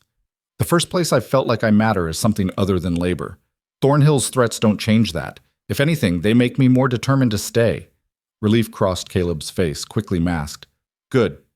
Because I've come to rely on you. Not just for the work, though you've done excellent work, but for being someone Mara can look up to. Someone who shows her that women can be strong and capable. Someone who doesn't make her feel like she has to choose between being tough and being kind. She's already both those things. You raised her that way. I raised her the best I could, but she needs more than what I can give her. He hesitated, then continued. She asked me last week if you were going to stay forever. I told her about the contract, about the 7 years. She cried. Said 7 years wasn't long enough, that she wanted you to stay always. Elena's throat tightened. What did you tell her? That we'd see. That sometimes people surprise you by staying longer than they planned. His gaze held hers. Would you? Stay longer than 7 years, I mean. If you wanted to, if it felt right. I don't know. Honesty compelled the answer, even though she could see he wanted something more definitive. 7 years is a long time. I don't know who I'll be when the contract's up, what I'll want, where I'll want to go. But asking me now? It's too soon to know. Fair enough. He started walking again. Just know that the option exists. When the 7 years are up, if you want to stay on as regular paid help, or even just stay as part of the household without formal employment, the offer's open. That night, Elena lay awake thinking about the question Caleb had asked and the answer she'd given. 7 years had seemed like an eternity when she'd signed the contract, an impossible stretch of time to commit to anything. Now, 3 months in, 7 years felt simultaneously too long and not long enough. Too long because she'd learned that safety was fragile, that circumstances could shift overnight, that promises made in good faith could be broken by forces beyond anyone's control. Not long enough because she was starting to imagine a future here, starting to see herself not as indentured labor working off a debt, but as someone who belonged, someone who mattered, someone whose presence would be missed if she left. It was dangerous, that kind of thinking. Attachment led to vulnerability, and vulnerability led to pain. But lying there in the dark, listening to the house settle around her, Elena couldn't quite make herself regret it. The fire came 3 weeks later on a moonless night in late November when the wind howled down from the mountains like something alive and hungry. Elena woke, Tamara shaking her shoulder, the girl's face pale in the darkness. Miss Hart, wake up! Something's burning! She smelled it immediately, smoke, thick and acrid, coming from outside. Elena threw on her dress, grabbed Mara's hand and ran downstairs to find Caleb already at the door, staring out at the barn. The entire structure was engulfed, flames reaching toward the black sky, sparks spiraling upward on the wind. The horses screamed, trapped inside, their panic audible even over the roar of the fire. Stay here, Caleb commanded, but Elena was already moving, grabbing the rifle, positioning herself where she could see the yard. They might be watching, she said, might be waiting to see if you come out to fight the fire. Caleb's face showed he'd already considered this. He turned to Charlie and Sam, who'd emerged from the bunkhouse. We need to get the horses out. Nothing else matters. The barn's gone, but we can save the animals. They ran toward the inferno while Elena stayed at the house with Mara, watching the yard for movement, for any sign of the men who'd set this fire. because it was set. She was certain of that. The barn had been fine at bed check. Fires didn't start themselves on still nights. Caleb and the hands managed to free most of the horses, driving them out into the pasture where they'd be safe. But two were too panicked, too deep in the barn, and Elena watched Caleb make the terrible calculation of whether their lives were worth risking his own. He went in anyway. The barn's roof collapsed 10 seconds later. Mara screamed, tried to run toward the flames, and Elena caught her, held her back even as her own heart stopped.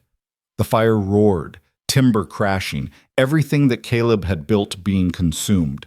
Then a figure emerged from the smoke. Caleb, leading a horse, his clothes smoking, his face black with soot. He collapsed 20 feet from the barn, and Charlie ran to him, dragged him farther from the heat. Elena thrust Mara toward the house. "Get water, blankets, anything that might help. Go!" She ran to Caleb, dropped to her knees beside him.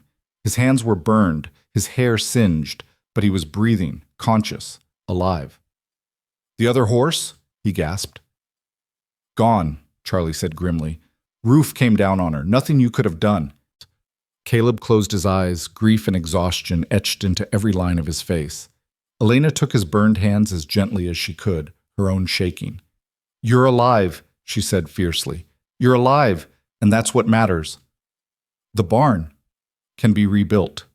She met his gaze, held it. "Everything in it can be replaced except you. So you're going to stay alive, understand? You're going to heal, and then we're going to rebuild, and we're going to find out who did this." He nodded, too exhausted to argue. They got him into the house, treated his burns as best they could, and waited for dawn. When the sun finally rose over the smoking ruins, Elena stood in the yard and made a promise to herself. Whoever had done this, whoever had threatened her safety and Mara's future and Caleb's life, they were going to pay. The question was how. The answer came to Elena as she stood in the ruins of the barn 3 days later, sifting through ash and charred timber while Caleb rested inside with his bandaged hands. The fire had taken everything: tools, tack, winter hay stores, equipment that represented years of investment. The insurance Caleb carried would cover some of it, but not enough. Never enough. Charlie approached from the direction of the road, his weathered face set in grim lines. "Found something you need to see." He led her to the fence line nearest the road, pointed to fresh wheel ruts in the soft earth. "Wagon came through here night of the fire. Stopped right about where someone could see the barn clear. Didn't come down the main road, came cross-country, which means they knew the land well enough to navigate in the dark. Or they'd scouted it beforehand." Elena knelt, studying the tracks. "How many men would a wagon like this carry?" 3, maybe 4, plus whoever drove it." Charlie spat tobacco juice into the dirt. "I've been thinking about those riders who came by when Caleb was gone. 5 men then, probably the same 5 men now. They watched the place, learned the patterns, waited for the right night." "Can we track them?" "Already tried. Trail goes cold about 2 miles out where they hit harder ground." He looked at her with something like respect. "You're thinking about going after them." "I'm thinking about stopping them from doing this again." Elena stood, brushed ash from her hands. "They burned the barn as a warning. Next time it might be the house, or worse." "You talked to Caleb about this?" "He's got enough to worry about with his hands." The burns were bad, though not as bad as they could have been. The doctor from Willow Creek had come, cleaned the wounds, wrapped them in bandages soaked with some foul-smelling salve. Caleb would heal, but it would take weeks, and in the meantime he couldn't work, couldn't grip a rope or a rifle, couldn't do any of the 1,000 things running a ranch required, which meant Elena and the hands were running it in his absence, and Elena was discovering she had opinions about how to handle threats to the operation. That evening, after Mara had gone to bed and Caleb had taken the laudanum the doctor left for pain, Elena sat in the office going through ranch records. Not the daily accounts she usually managed, but Caleb's personal files, correspondence, contracts, the documented history of his dealings with the Cattlemen's Association. She found what she was looking for in a folder marked Property Disputes. 3 letters from Marcus Thornhill, each progressively more insistent about purchasing the ranch. The first was polite, professional. The second added veiled warnings about market instability and the risks of refusing good offers. The third, dated 2 weeks before the fire, was explicit in its threat. I strongly advise you to reconsider your position. My associates are less patient than I am, and they have resources you would be unwise to challenge. Elena folded the letter, slipped it into her pocket, and made a decision that would have terrified her 3 months ago. Tomorrow she would ride to Laramie, find Marcus Thornhill, and make it clear that burning barns had consequences. She left before dawn, taking the mare and leaving a note for Caleb that said simply, "Gone to Laramie for supplies, back by evening." It was true enough. She did need supplies, thread and fabric for winter sewing, flour and sugar to replenish stores depleted by the hands working double shifts to cover Caleb's absence. But supplies weren't why she rode the 20 miles to Laramie, with Thornhill's letter in her pocket and fury cold and bright in her chest. The town had grown since the last time she'd passed through on the way to file her contract. New buildings crowded the main street, a hotel that advertised modern accommodations, a bank with brass fixtures that gleamed in the morning sun. Prosperity built on cattle and speculation, on men like Thornhill, who saw the frontier as opportunity rather than home. She found his office above the bank, a suite of rooms decorated with furniture too fine for the territory, maps of the region spread across a massive desk showing properties marked in red. Elena didn't knock, just opened the door and walked in with the confidence of someone who'd stopped caring about propriety. Thornhill looked up from his desk, surprise flickering across his features before settling into calculated interest. "Miss Hart, I didn't expect to see you here." "No, you expected me to be buried in barn rubble or fleeing for my life." Elena crossed to the desk, pulled out his letter, dropped it on the polished surface. "Your associates went too far." "I'm afraid I don't know what you're talking about." "You sent men to burn Caleb Rowan's barn. They nearly killed him in the process. That's arson, Mr. Thornhill. That's a hanging offense." Thornhill leaned back in his chair, his expression untroubled. "That's a serious accusation. Do you have proof?" "I have your letter threatening consequences if he didn't sell. I have witness testimony about riders who came with threats. I have a burned barn and a man with hands so damaged he can barely hold a cup." Elena planted her palms on the desk, leaned forward. "I also have the territorial marshal's ear if I choose to use it. The marshal is a practical man. He understands that business disputes sometimes escalate." Thornhill's smile was cold. "He also understands that indentured servants making accusations against respected businessmen tend not to be believed." "Try me." The words came out flat, hard. "File a complaint. See what happens. I'm happy to stand in court and testify about every threat, every rider, every piece of evidence pointing to you and your associates." "You'd perjure yourself to protect Rowan?" "I'd tell the truth to protect my home." Elena straightened. "That ranch is mine now, Mr. Thornhill. Maybe not legally, not yet, but in every way that matters. I work it, I live there, I've bled for it, and I'm not letting you or anyone else take it." Something shifted in Thornhill's expression, reassessment, recognition that he'd miscalculated. "You're more formidable than you appear, Miss Hart." "I grew up surviving a violent drunk. You and your associates don't scare me nearly as much as you think you do." She picked up the letter, folded it carefully. "Here's what's going to happen. You're going to call off your men. No more threats, no more fires, no more attempts to intimidate Caleb Rowan into selling. In exchange, I won't take this letter and my testimony to the marshal. And if I refuse, then we go to war, and I promise you it won't end the way you expect." Elena moved toward the door, paused. "I have nothing to lose, Mr. Thornhill. No reputation to protect, no social standing to maintain. I'm indentured labor, remember? The law already considers me barely better than property, which means I can make your life very difficult without risking anything I care about." She left before he could respond, walked down the stairs and out into the November sunlight, and allowed herself to shake. The performance had cost more than she'd let show. Standing there in her patched dress, facing down a man with money and power and connections, pretending she had leverage she didn't actually possess. But sometimes survival meant bluffing with nothing in your hand, and Elena had learned that skill young. She bought her supplies, loaded them onto the mare, and was preparing to leave when a woman's voice stopped her. "Excuse me, you're Miss Hart, aren't you?" Elena turned to find a woman perhaps 30 years old, dressed in the practical clothing of someone who worked for a living. Sturdy skirt, plain blouse, boots worn but well-maintained. Her face held lines that spoke to laughter and worry in equal measure. "I am. Do I know you?" "No, but I know your story. The whole territory knows it by now. Young woman indentured to pay her father's debts, working at Caleb Rowan's ranch."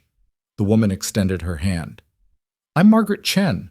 I run a boarding house here in Laramie. I wanted to tell you that what you're doing, standing up to Thornhill, it matters." Elena shook her hand cautiously. "How do you know I was standing up to Thornhill?" "Because half the businesses in this town have received similar pressure. Sell or face consequences. Most people sell. The ones who don't?" Margaret's expression darkened. "Let's just say accidents happen with concerning frequency." "Has he threatened you?" "3 times. Wants to buy my boarding house so his investors can tear it down and build something more profitable." Margaret's jaw set. "I told him the same thing you probably told him, that he'd have to burn me out before I'd sell. He hasn't tried yet, but I'm prepared." Elena felt something unexpected, kinship with this stranger who understood the fight in a way most people wouldn't. "Why are you telling me this?" "Because women like us need to stick together. We don't have the law on our side, don't have money or influence or men willing to fight our battles. We've got ourselves and each other, and that has to be enough." Margaret pulled a card from her pocket, pressed it into Elena's hand. "If you ever need help, or a place to stay, or just someone who understands, you come find me. Anytime, day or night." Elena looked at the card. Simple, just a name and address. But the offer behind it felt monumental, a lifeline extended across the gap between strangers. "Thank you. Thank you for showing the rest of us that we can fight back." Margaret smiled. "Now get home safe. I suspect Caleb Rowan is going to have words about you riding to Laramie alone to threaten a dangerous man." She was right about that. Elena arrived back at the ranch just as the sun touched the western hills to find Caleb waiting on the porch, his bandaged hands clenched despite the obvious pain it caused. "Where the hell have you been?" "Laramie, like the note said." "The note said supplies. It didn't say you were going to confront Marcus Thornhill in his office and threaten him with legal action." Caleb descended the steps carefully, his movements stiff. "Charlie rode in an hour ago, said he saw you coming out of the bank building where Thornhill keeps his office." "What were you thinking?" "I was thinking someone needed to make it clear that burning your barn had consequences." Elena dismounted, started unloading supplies. "And since you can't hold a gun right now, that someone had to be me." "So you decided to walk into the office of a man who's already demonstrated he's willing to use violence to get what he wants? Without backup, without telling anyone where you were going, without any kind of plan for if things went wrong." "I had a plan." Elena carried flour to the porch, set it down harder than necessary. "I threatened him with the marshal, told him I had evidence, and made it clear that further intimidation would result in legal consequences. Evidence we don't actually have. A marshal who probably won't take your word over Thornhill's. Consequences you can't actually enforce." Caleb's voice rose. "You risked yourself on a bluff, Elena. What if he'd called it?" "He didn't." "But he could have." He grabbed her arm with his bandaged hand, flinched at the pain but didn't let go. "He could have had you arrested for slander, or had his men drag you somewhere quiet, or a dozen other things. You could have been hurt, and I wouldn't have known where to find you." Elena yanked her arm free. "Well, I wasn't hurt. I'm here. I'm fine. And maybe now Thornhill will think twice before sending men with torches. Or maybe now he'll escalate further because you've made it personal." Caleb was shouting now, his control finally breaking. "Did you think about that? Did you consider that by confronting him directly, you might have painted an even bigger target on this ranch?" "I thought about the fact that doing nothing clearly wasn't working," Elena shouted back. "Your barn burned, Caleb. Your hands got damaged so badly you can't work. Waiting for Thornhill to stop on his own isn't a strategy, it's surrender. So yes, I went to Laramie, and yes, I confronted him, and I'd do it again because someone had to." They stood there breathing hard, anger crackling between them like electricity before a storm. Mara appeared in the doorway, her eyes wide with distress at hearing them fight. "Papa, Miss Hart? Why are you yelling?" The question punctured the tension. Caleb closed his eyes, visibly forcing himself to calm. "We're just disagreeing, sweetheart." Adults do that sometimes. But you're not supposed to yell at Miss Hart. She's part of us now. Mara's voice quavered. Don't make her leave because you're angry. Nobody's leaving. Elena moved to the girl, knelt down to her level. Your papa and I are just upset about different things. But we'll work it out, I promise. After Mara went inside, the silence stretched between them, heavy with things unsaid. Finally, Caleb spoke, his voice rough. I can't lose anyone else. Do you understand that? I lost Catherine. I nearly lost both horses. I almost lost my hands in that fire. I can't lose you too. The admission hung in the November air, stark and vulnerable. Elena straightened slowly, processing the implications of what he'd just said. I'm contracted labor. You can't lose what you never really had. Don't. He met her gaze, and she saw fear there beneath the anger. Don't pretend this is just business. You've been here 4 months. You're part of this household, part of Mara's life, part of... He trailed off, seemed to catch himself. Part of what makes this place work. And the thought of you riding into danger without backup, without anyone knowing where you were or what you were doing, it terrified me. I can take care of myself. I know you can. You've proven that repeatedly, but you shouldn't have to do it alone. His bandaged hands gestured helplessly. That's what I'm trying to say. You're not alone here. Whatever threats we face them together. As a household, as a family, as whatever we are. But together. Elena felt something shift in her chest. A wall she'd built carefully crumbling under the weight of his sincerity. I'm sorry. For not telling you where I was going. For taking the risk without consulting you. You're right that it was dangerous. And I'm sorry for yelling. Your instinct was right. Someone did need to confront Thornhill. I just wish it hadn't been you walking into that particular lion's den. He managed a slight smile.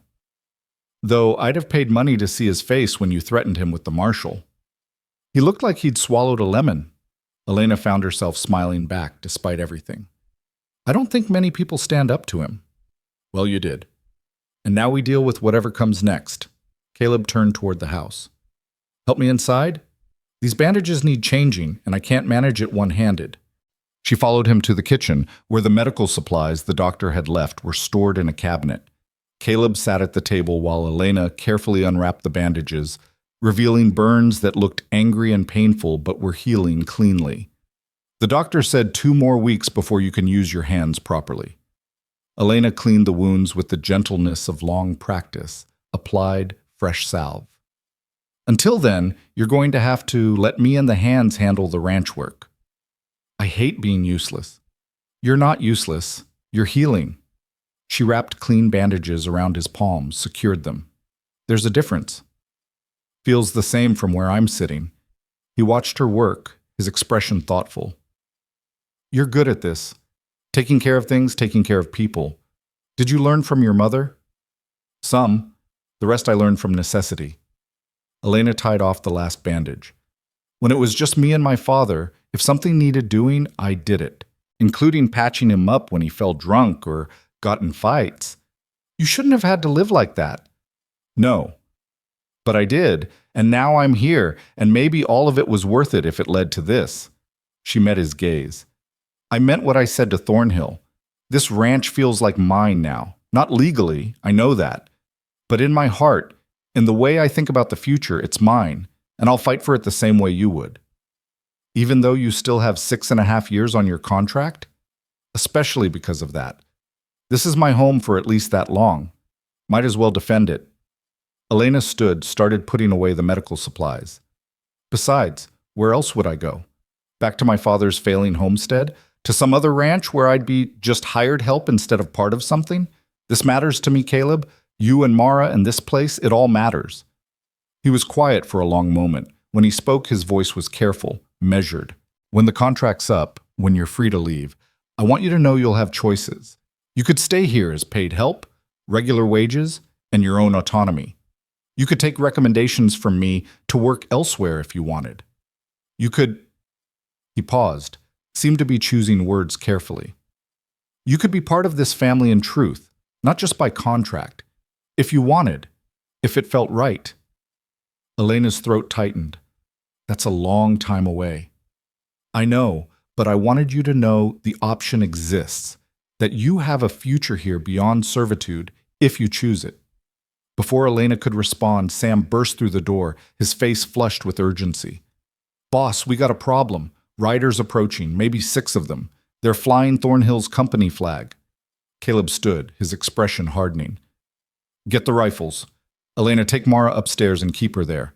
Whatever happens, don't come down until I call for you. Caleb, please. His eyes held hers. I can't fight and worry about you both at the same time. I need to know you're safe. Elena grabbed Mara, who'd heard the commotion and come to investigate, and pulled her upstairs to Caleb's room, which had the best vantage point of the front yard. They watched from the window as the riders entered the property, Thornhill himself leading them, his expensive horse prancing with the nerves of an animal unused to working ranch atmospheres. Rowan, Thornhill's voice carried clearly. I'm here to talk, not fight. Give me 5 minutes. Caleb stepped onto the porch, rifle in the crook of his arm despite the bandaged hands that must have made holding it agony. Charlie and Sam flanked him, both armed, both watchful. You've got nerve showing up here after what your men did. My men did nothing without my express orders, which I never gave. Thornhill dismounted, approached with hands visible and empty. That's what I came to tell you. The fire wasn't sanctioned. It wasn't planned. It was freelance work by men I'd previously employed who decided to take initiative. Convenient. It's the truth. When Miss Hart visited my office today, she made some compelling arguments about consequences and legal exposure. I did some investigation, found out that 3 of my former associates had gone beyond their instructions. They've been dealt with. Caleb's stance didn't relax. Dealt with how? Turned over to the territorial marshal with full documentation of their crimes. They're currently sitting in cells in Laramie, awaiting trial for arson. Thornhill pulled papers from his coat, held them out.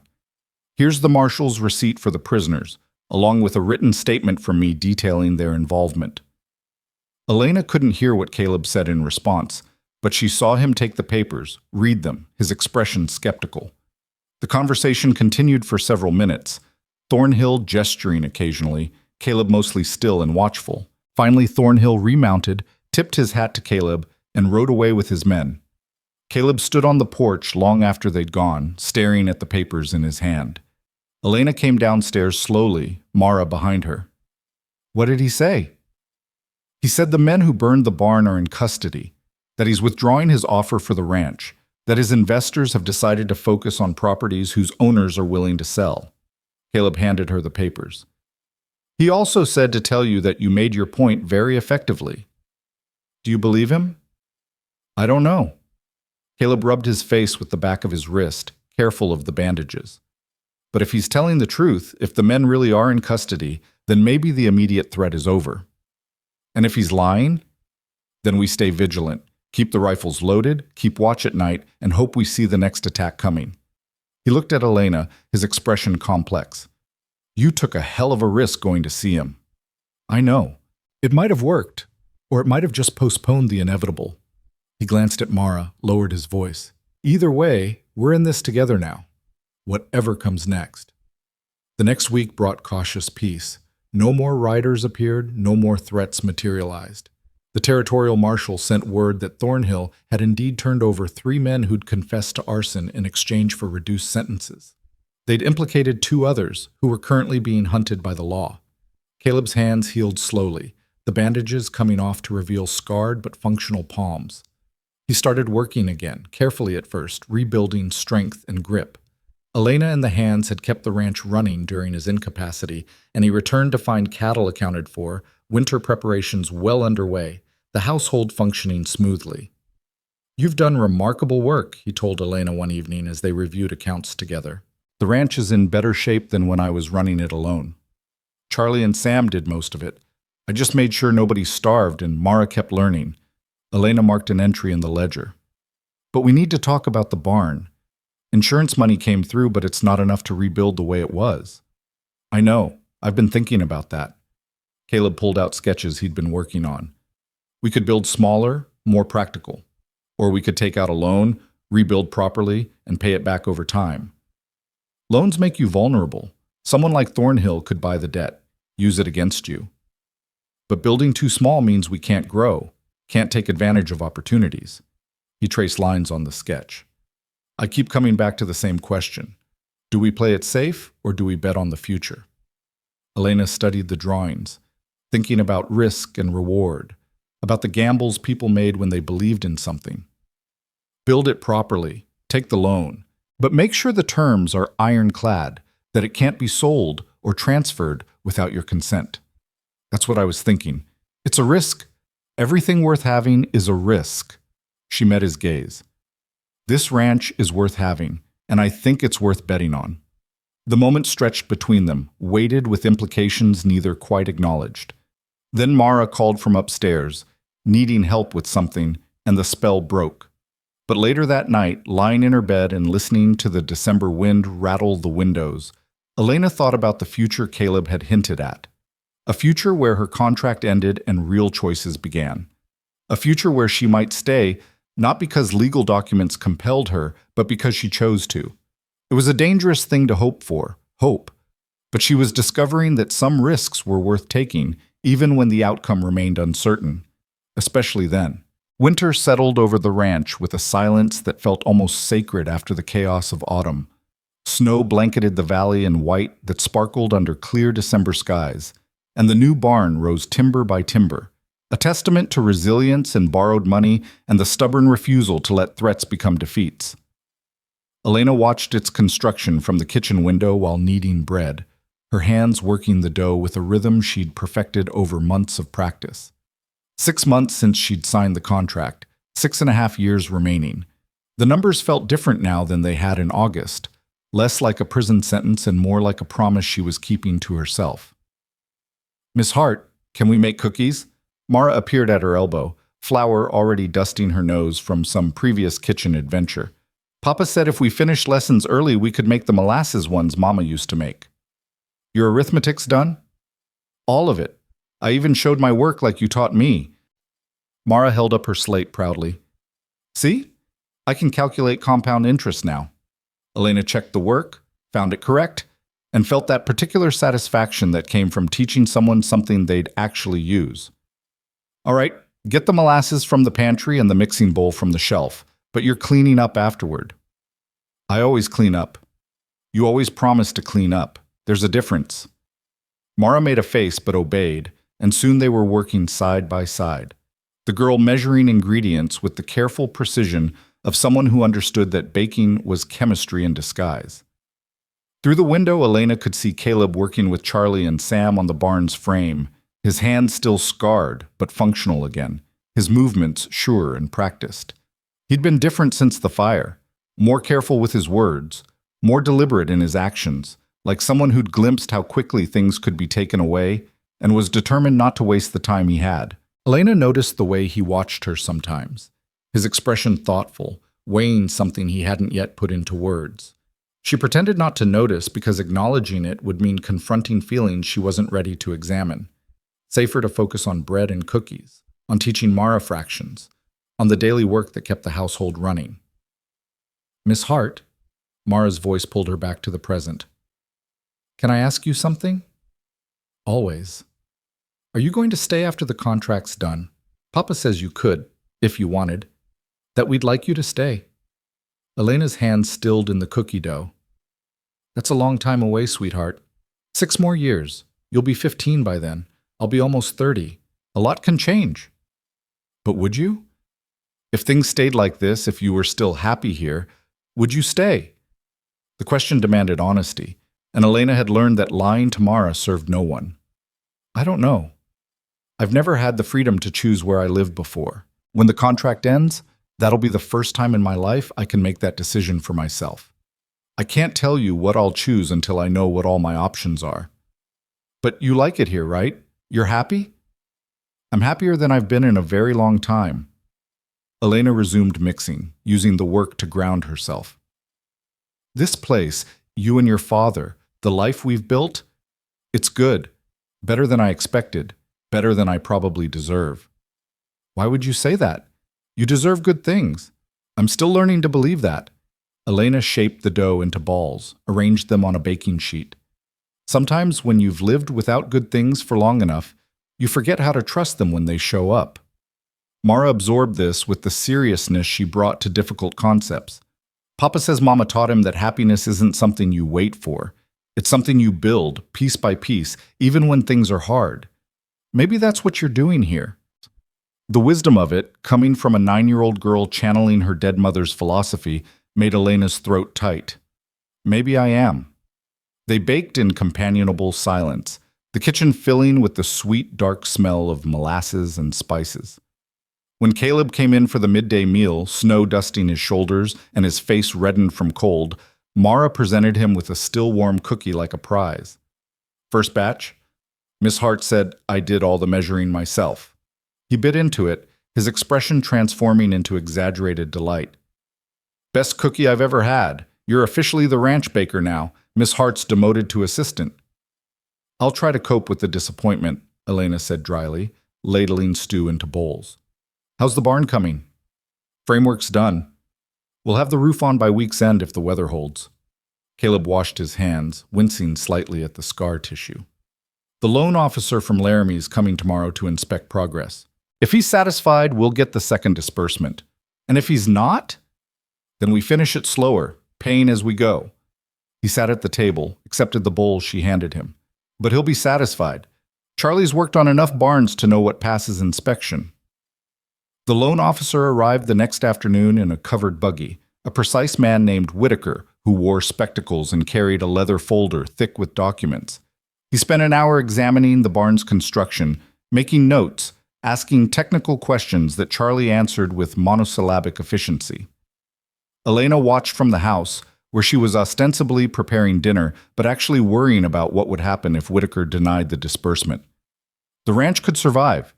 They'd managed before the loan. They could manage without it. But it would mean slower rebuilding, diminished capacity, vulnerability to the next crisis. When Whitaker finally came to the house to deliver his verdict, his expression gave nothing away. He sat at the kitchen table, opened his folder, and pulled out forms that looked official and intimidating. Mr. Rowan, based on my inspection, the construction meets all standards required for loan approval. I'm authorizing the second disbursement of $750 to be delivered to the Cattlemen's Association account within 3 business days. Caleb's relief was visible, quickly masked. Thank you. However, I do have some concerns about the ranch's overall financial position. Whitaker shuffled papers. Your income projections assume stable cattle prices and no major setbacks. Given recent events, the fire, the medical expenses, the lost hay stores, I'm not convinced those assumptions are realistic. We've managed. You've survived. There's a difference. Whitaker's tone wasn't unkind, just factual. If you have another catastrophic loss before the loan's repaid, the bank could foreclose. I'm obligated to make sure you understand that risk. Elena spoke before she could stop herself. What if the ranch had additional income sources, something beyond cattle? Both men turned to look at her. Caleb's expression was curious, Whitaker's skeptical. What did you have in mind, Miss Hart? The garden produced well this fall despite being neglected for years. If we expanded it, put in more vegetables, and started preserving for sale, that's income that's not dependent on cattle prices. Elena moved to the table, warming to the idea as she spoke. The chickens are already producing more eggs than we use. We could sell the surplus in Laramie, and there's land along the creek that's too wet for grazing, but would be perfect for hay. We could sell that to other ranchers who lost stores in the fire. Whitaker made notes. Diversified income is always preferable to single-source dependence. How much could these ventures reasonably generate? Elena had been doing mental arithmetic throughout the fall, calculating what they produced versus what they consumed. Conservatively? Another $100 a month during growing season, more if we're lucky. And who would manage these additional enterprises? I would. She met Caleb's gaze. If you're agreeable, it wouldn't interfere with my household duties, and it would strengthen the ranch's financial position. Caleb looked like he was trying not to smile. I'm agreeable. Whitaker made more notes, his expression thoughtful. This addresses some of my concerns, not all of them, but some. I'll note the diversification plan in my report. It may help when the bank reviews your account next quarter. After he left, Caleb turned to Elena with open admiration. Where did that come from? I've been thinking about it since the fire. We're too dependent on cattle, too vulnerable to market fluctuations and weather and disease. My father's ranch failed partly because he put everything into one investment that went bad. I don't want that to happen here. So you've been planning business expansion while cooking and teaching Mara and running the household? I've been planning survival strategies. There's a difference. Elena returned to dinner preparation, uncomfortable with the praise. Besides, it's practical. If the ranch fails, my contract means nothing. I've got a vested interest in keeping this operation solvent. Is that the only reason? His voice was quiet, careful. Because of the contract?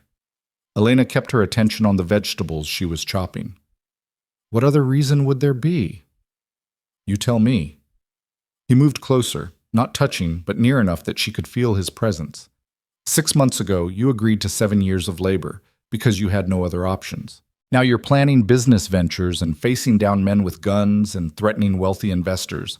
That's more than fulfilling a contract. That's Miss Hart, Papa! Mara's shout from outside cut through whatever Caleb had been about to say. Come quick! They ran to the door together, Elena grabbing the rifle out of habit, but what they found wasn't a threat. It was the territorial marshal, dismounting from a tired horse, with papers in his hand and an expression that suggested important news. Marshal Grayson. Caleb descended the porch steps. What brings you out here? Justice, mostly. Grayson was a weathered man in his 50s, with silver threading through his dark hair and the cautious eyes of someone who'd seen humanity's worst. The men who burned your barn went to trial yesterday. All 3 convicted, sentenced to 10 years hard labor.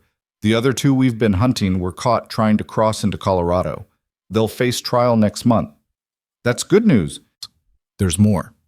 During the trial, they gave testimony implicating Marcus Thornhill in a conspiracy to use arson and intimidation to force property sales. We've arrested him, seized his business records, and found evidence of at least 6 other cases where he employed similar tactics. Grayson handed Caleb the papers. The territorial attorney is building a case. It'll take time, but Thornhill's going to prison. That I can promise you. Elena felt something release in her chest.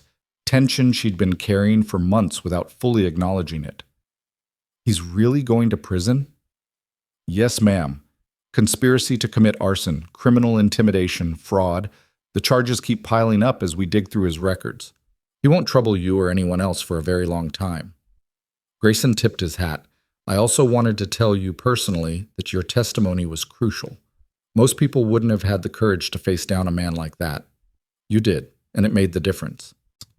After Grayson left, Elena stood in the yard watching the sun set over the western ridge, painting the snow in shades of gold and rose. Caleb came to stand beside her, close enough that their shoulders almost touched. It's over, she said quietly. The threat, the fear, all of it. Really over. Seems that way. He was quiet for a moment. You realize what this means for your contract? Elena turned to face him, confused. What do you mean? Your father sold you to pay his debts, but the original debt was to the Cattlemen's Association, and I collected it as their agent. Thornhill's investigation revealed that the association's president was taking bribes to overlook fraudulent debt claims, which means your father's debt might not have been legitimate in the first place. Her heart started beating faster. What are you saying? I'm saying the territorial attorney is reviewing all debts processed through the association in the last 5 years. If your father's debt was fraudulent, the contract based on it is void. You could be free, Elena. Not in 6.5 years, now. The words hit like a physical blow. Freedom. Immediate, unconditional freedom. The right to walk away. To go anywhere. To make choices unconstrained by legal obligations or signed documents. 6 months ago, she would have grabbed that freedom with both hands and run as far as she could. But now, standing in the yard of a ranch she'd helped defend, next to a man who'd kept his promises, thinking of a 9-year-old girl who'd asked if she was going to stay, Elena found the prospect of leaving terrifying rather than liberating. I don't understand. If the debt was fraudulent, why would you tell me? You could have kept quiet, kept me working under the contract. Because I gave you my word that the contract would be honored or dissolved fairly. If it's based on fraud, it's not fair, which means it needs to be dissolved. Caleb's voice was rough. You deserve to make your own choices, Elena. Not choices forced by debt or legal obligation, but real choices based on what you want. And if I choose to stay, then you stay, but not as indentured labor, as, he struggled for words, as whatever you want to be, paid employee, partner in the ranch's operations, or what? He took a breath, seemed to gather courage. Or as someone who belongs here, not because a contract says so, but because she chooses it, because this is her home too. Elena's throat tightened. Caleb, I can't think about this right now. It's too much, too fast. 6 months ago I had nothing. Now you're telling me I could have everything, and I don't know how to process that. You don't have to decide tonight. The investigation will take weeks, maybe months. The contract's still valid until the attorney makes a formal ruling. I just wanted you to know the possibility exists. He touched her shoulder lightly. Whatever you decide, whether you stay or go, I want it to be your choice. Really yours, made freely. You've earned that. That night, Elena lay awake staring at the ceiling, her mind spinning through possibilities. She could leave, could take the small amount of money she'd earned doing extra work, buy passage to Denver or San Francisco, start over somewhere nobody knew her as Thomas Hart's daughter or Caleb Rowan's indentured worker, or she could stay. Could keep teaching Mara, keep managing the household, keep building the expanded garden and chicken operation she'd proposed.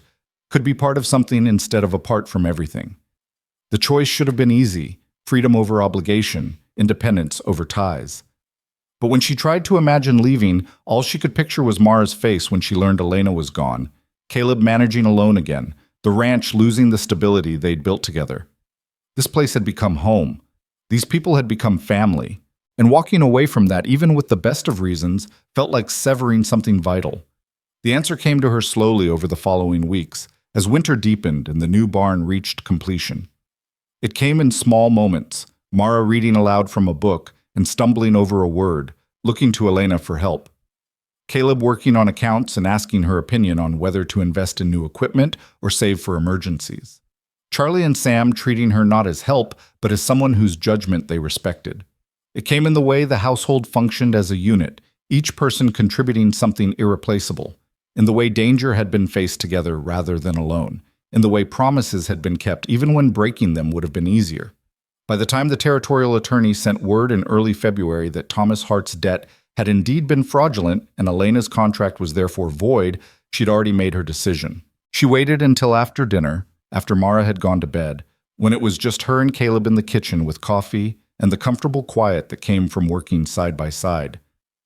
The attorney's letter came today, she said. Caleb set down his cup. I saw. You're free. I'm free. Elena traced the rim of her own cup. Which means I can leave whenever I want, pack my things, walk out that door, and nobody could stop me. No, nobody could. Or I could stay. Make a new arrangement, draw up new terms. She met his gaze. What would you want those terms to be? He was quiet for a long moment.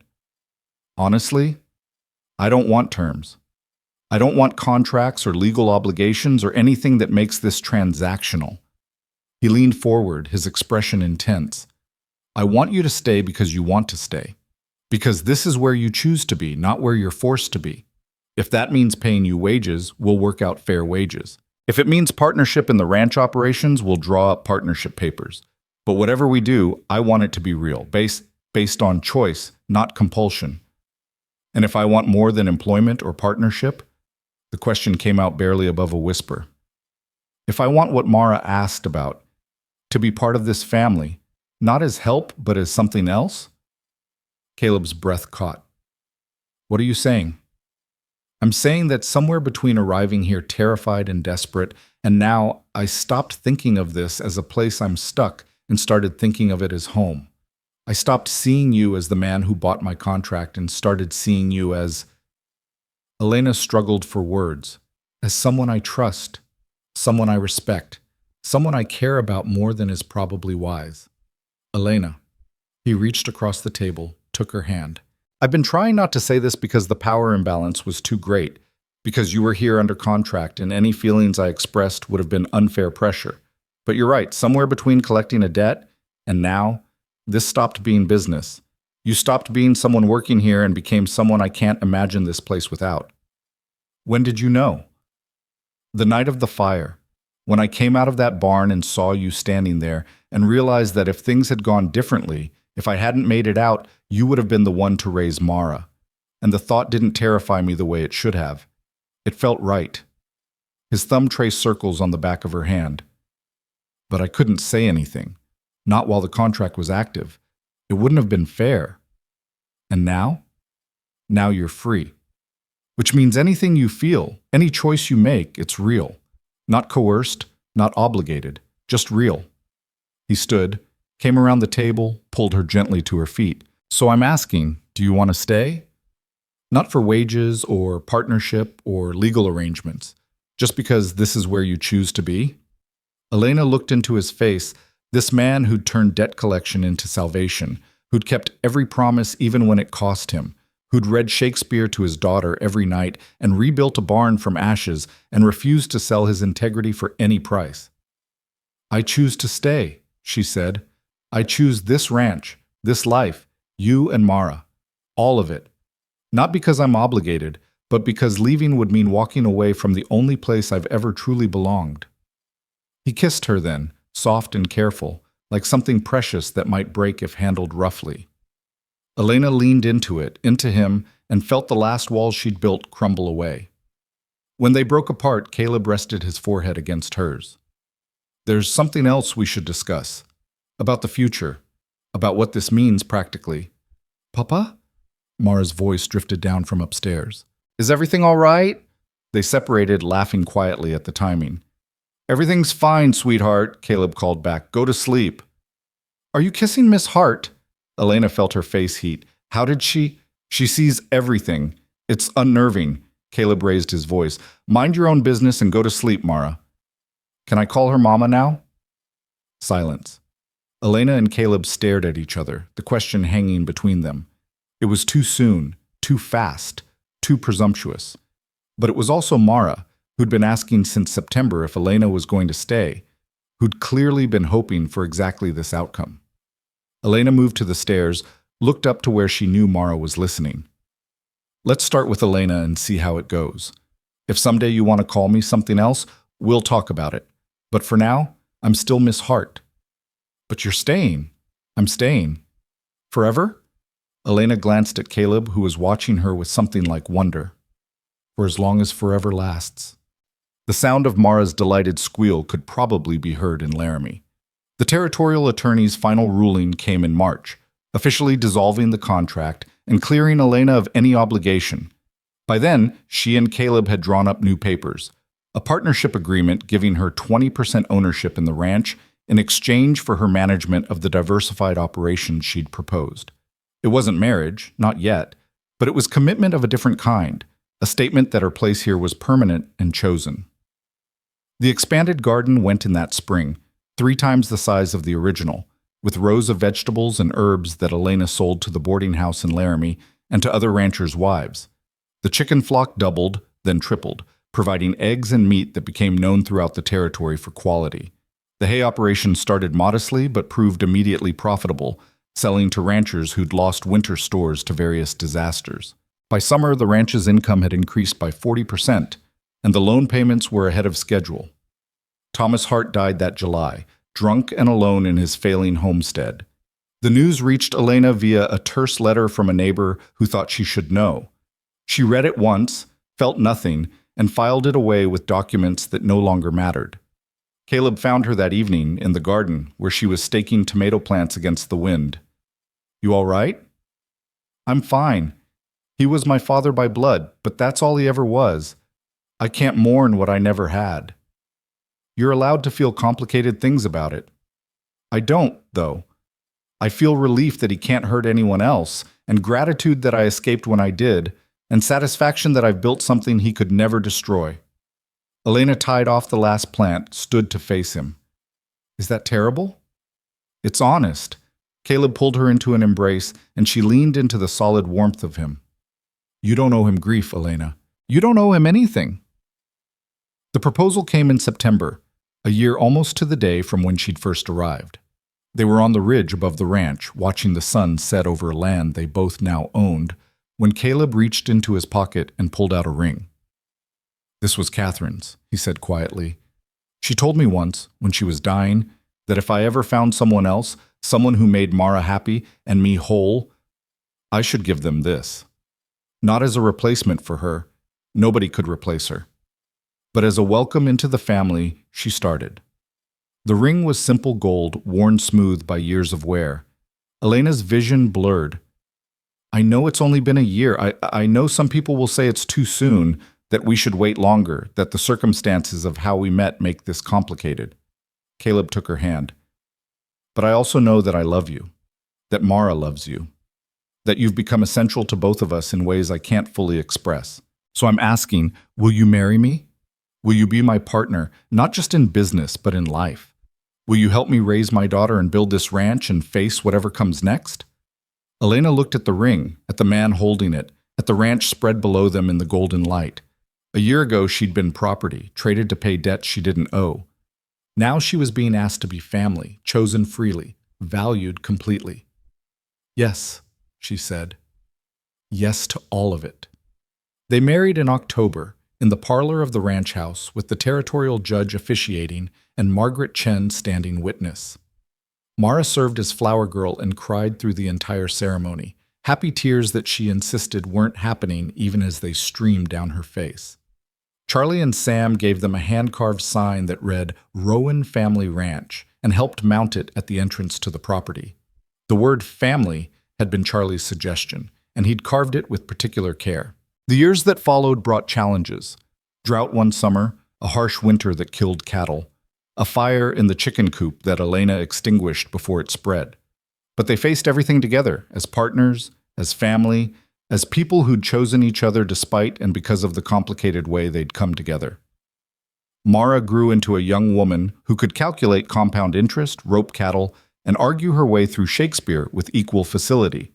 She went to college in Denver, came back with ideas about scientific ranching and sustainable agriculture, and implemented them with her parents' blessing. The ranch prospered, paid off the barn loan years early, expanded into cattle breeding that became known throughout Wyoming for quality stock. Elena's garden operation grew into a commercial enterprise that employed 3 women and supplied vegetables to markets as far as Cheyenne. And on quiet evenings, when the work was done and the accounts were balanced, Caleb and Elena would sit on the porch and watch the sun set over land they'd defended together, built together, chosen together. "Do you ever think about how we started?" Caleb asked one such evening, years after the wedding. "About the debt, the contract, all of it?" "Sometimes." Elena leaned against him. "I think about the girl who rode up to this ranch, terrified and desperate, who agreed to 7 years of servitude because it seemed better than the alternative. I barely recognize her. She's still in there, just stronger now. We're both stronger." Elena turned to look at him. "You gave me the space to become someone I didn't know I could be. Someone who owns land and runs a business and makes decisions that matter. Someone who chose her own life instead of having it chosen for her. You did that yourself. I just didn't stand in your way. You did more than that. You showed me what partnership looks like, what family looks like, what it means to be chosen instead of used." She kissed him softly. "So yes, I think about how we started, but mostly I think about how we continued, how we turned a debt into a life, an obligation into choice, and survival into something that looks a lot like joy." "Come with me," he said, and she heard in those 3 words the echo of another invitation, given years ago under different circumstances. But this time, when Elena took his hand and followed him inside, it wasn't because she was bound by contract or compelled by circumstance. It was because this was home, and he was family, and the life they'd built together was worth every risk she'd taken to claim it. The debt that couldn't be paid had transformed into something priceless, a partnership built on respect, a family built on choice, and a love built on the understanding that freedom meant nothing without someone worth choosing to share it with. And in the end, that was worth more than any contract, any obligation, any debt could ever measure.